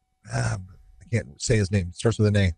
But, they had some just throwdowns, and Homasi ended up on the short end of that one. But the guy will stand and bang with anyone. He doesn't like to go to the ground. I don't see anyone trying to wrestle in this. So someone's going to go to sleep. Abdul. Oh, Abdul. Abdul, that's it, yeah. Yeah, I'm excited to see Paul fight. I'm excited more for the Matt Mitrione and Ronnie Marks fight because I want to know if Ronnie Marks can crush that distance between the two of them because he cannot let Matt stay on the outside. If he lets Matt stay on the outside, he's going to be ugly, picked apart. Just touch. But Matt also taking the fight on short notice. Yeah, and Matt going against a guy that he knows, similar to Bader, wants to take him off of his feet and beat him up on the ground. That's Marks has got a good chance. He's got great jiu-jitsu. He's got a good submission game. He's a legitimate black belt from Andre Pederneiras, and he's got all the tools necessary if he does the right things to win this fight. But he's got to get through the length and the speed and hand quickness of Matt Mitrione, because Matt is elusive. For a big guy, he moves well. Yeah. Yeah, I've said that for a while. He's definitely athletic. And what is he, 39? Oh, he's 30. 40. Yeah, he's 40 now. Yeah, he's 38 or 39. Yeah, 39 or 40, I mean. But, I mean, he's super athletic. I don't know how he's fucking still doing it. I mean, I think I'm 42, and I'm thinking to myself, man, there's no way. Sorry. Somebody asked me the other day, do you miss it at all? I'm like, I don't miss a fucking thing of it. At all. I don't miss anything. But that's good. That's that's when it was time. If it was still in you and you have to get rid of it, that's a lot harder. You're in that kind of like the Chuck Liddell view. Chuck will always like to fight. There comes a point where we understand you like to fight, but maybe you shouldn't. It's gone. I feel like I don't have a competitive bone in my body anymore. Like I just don't. I don't. That's okay. I don't get That's the good. urge. What's that? It shows. Wow, this guy, man. And you guys wonder. Everyone listening at home. You guys wonder why I smack him around. It's like, psh, psh, psh, psh. Yeah. Other than that, no. I think the card's gonna be good. I think it's gonna be a really good card. It's on a Friday night. It's this Friday coming up. It should be a good card. I'm excited, especially those two featherweight fights. I'm excited for those. Leslie Smith against Jesse Meal. That's going to be a good fight. Jesse Meal is a real BJJ black belt. Her ground game is really good. She will stand and bang, but she doesn't want to stand and bang with Leslie Smith. Yeah. And Leslie's jiu-jitsu is way better than people understand, and way higher than, I think she's a purple belt. But it's good. She's got very good MMA jiu-jitsu, very strong on the ground, and just the way that she likes to pressure and crush space and just maul people. I'll watch Leslie Smith fight anytime. Yeah, I feel like here's my one knock on Leslie Smith. Is that sometimes her fight IQ doesn't come through. She's a smart girl. Like she just sometimes just comes forward and just keeps. Yeah, and I get it. Sometimes you have to do that, but she does it more than she should. I think sometimes. I think you're right in the fact that sometimes Leslie feels that coming forward is winning her the fight when she's getting hit and people are seeing her get hit. She needs to come forward in a smart fashion, have that pressure, but be sure that you're moving your head also instead of taking shots. But she's, I think she's changed her name from the Peacemaker to the Hellraiser. Oh, jeez. So I wish I would have got rid of. I wish I would have got rid of my nickname. I think nicknames are well overrated. I wish I would have got rid of mine when I was fighting. Some are. Well, I mean, Hendo, he had Hollywood right for a while, and then he went to Hendo. Oh, which I like Hendo way more. Yeah, I like Hendo. What's Hollywood about Dan? I think they did. He's the most non-Hollywood dude there is. Yeah, I think they did that on purpose. I don't think you give yourself nicknames. Did he give himself a nickname? No, you should not. No, you should never give yourself your. That should be illegal. Yeah, I would have named I would have loved to name myself something like Prodigy or Phenom, but those are already taken. So plus, I was actually. I think the guy who has probably one of the best is The Answer. Yeah, Frankie Yeager, The Answer. I really like that. That was a cool. I said Eddie's. Frankie's is phenomenal. I really liked his name because it's a perfect, Yeah. But do you remember when Frankie was first, in the UFC? Everyone was Tyson like, "Oh, this guy's dude." That they exchanged knee bars on different times, and both of them you go, "Oh, that's horrible." Yeah. But Frankie was so good, and no one gave him credit all the way up to where he fights BJ. Yeah. And everyone's saying he's gonna get killed. Yeah. And he comes out there and puts on just a stellar performance. Yeah, BJ. And we already talked about that title fight that night was Anderson Silva versus Damien. It was bad. Yeah, BJ. BJ was on a tear at that time, and then all of a sudden it was just like, there was that blame. It was in Saudi Arabia, and it wasn't whatever the fight, and it wasn't feeling it. And No, he just met the guy that had the answer. he did. Ooh, that was a good play. I see what you did there. There you go. Thank you very much. Yeah. I see what you did there. Yeah. All right. Well, I think that's it, man. We'll do it. Yeah. I think we'll try to do something in Connecticut. When do you get there? Tuesday.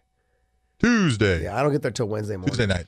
I get there Wednesday morning. Like what? I think fighter meetings are at noon. I think I land at like 6 in the morning. I'm flying a red eye. Yeah, I prefer to do the red eye. I do. Otherwise, I would have to come the whole day earlier. Do you sleep on the red eyes? Yeah. Yeah. Good for you, because I can't. Well, I'm a diamond member, so now all the domestic ones they upgrade me to first class. So there you go. I just lay down. All? Almost all my domestic flights they upgrade me right away to first class. Wow. Yeah, it's international. Good for They you. don't. They put me usually in like economy plus, but I don't really care. Like I can sleep in the shitty chairs. I slept in the city chairs forever. For you, it's different though. You're a big guy. Yeah, I can sleep just fine. Give me seconds. I can sleep before we even push off the gate. That's me. Normally, I can do that. When I'm on a plane, it's like, dink. Yeah, I'm just looking so around. weird. All right, guys. Wait, thanks for tuning in. Also, hit the thumbs up on YouTube, SoundCloud, Google Play, iTunes, all those things. Hit the subscribe button. You guys do us a favor. You guys have been killing it, man. I want to say last week we were at 21,800 subs, and I think we just broke 24,000. So I want to thank you guys. You guys have obviously been sharing our videos. Keep sharing our stuff, man. We appreciate it, and it's growing. We keep growing at these numbers, man. We'll be making that chael money soon. So. I don't know if we're gonna make chael money, and maybe how about any money? Yeah, that'll work. That way we can pay work. Podcast Dave. Yeah. He doesn't do shit. I had to get his coffee for him this morning. Man. This guy. You know what? You should be getting in. That was the most work you did all day. Was getting my coffee. I had to call you and remind you to get up because of daylight savings. You weren't even up yet. This guy, dude. I have a 1-year-old. Yeah, I'm lucky if I sleep, never mind get up. he's not. There you one. go. Isn't he 2? He's just 1.5 almost. Oh, I thought he was 2. Gee, he's been walking since he was like 8 months. Yeah. It's crazy, man. Good. It's just He's got a dad. It's just teaching him all the right things. your mom. We know mom. We know Here, mom. let me give you a little. I'll give you a little clue here, Dave. See, for the first year and a half, 2 years of their lives, your whole thing is you're trying to teach them to walk and talk. Mm-hmm. And for the rest of their lives, you're telling them to sit down and shut up. Very true, right? Very true. Have you seen the video of him trying to save his son from falling off the couch because Dave's fucking doing WWE moves with him in one day? No. Dave jumps on the couch and he's got it on video, and fucking his son falls off the back of the couch, and Dave catches him by his foot right before he hits the ground. It was nice. one of those save videos. You got to send that to one of those TV shows I that. know. Oh yeah, I had a bunch of people reach out to me, but I don't want to sell the licensing of it because then you lose. You lose rights and all that shit. That's so funny, man. That was great. All right, guys. Well, hey, thank you guys for tuning in. And have a good week. Don't forget Bellator on Friday night in Connecticut at Mohegan Sun. If you guys live in the area, come on by, grab a ticket, and watch the fights. If not, then we will see you guys. Come talk to us. Yeah, but come talk to us. Come talk to us. Talk to us. Yeah, if you guys are there, reach us, slide in our DMs. We like that. Slide in the DMs and hit us up. Maybe we'll come down and get a picture, hang out. We'll be at the casino. Okay, and we actually stay at the casino as well. So if you guys come early, we're easy to find. All right, we're usually at one of the bars. Okay, Coffee shop or bar. Yeah. All right, guys. Hey, thanks for tuning in. We'll talk to you guys soon, and have a good week.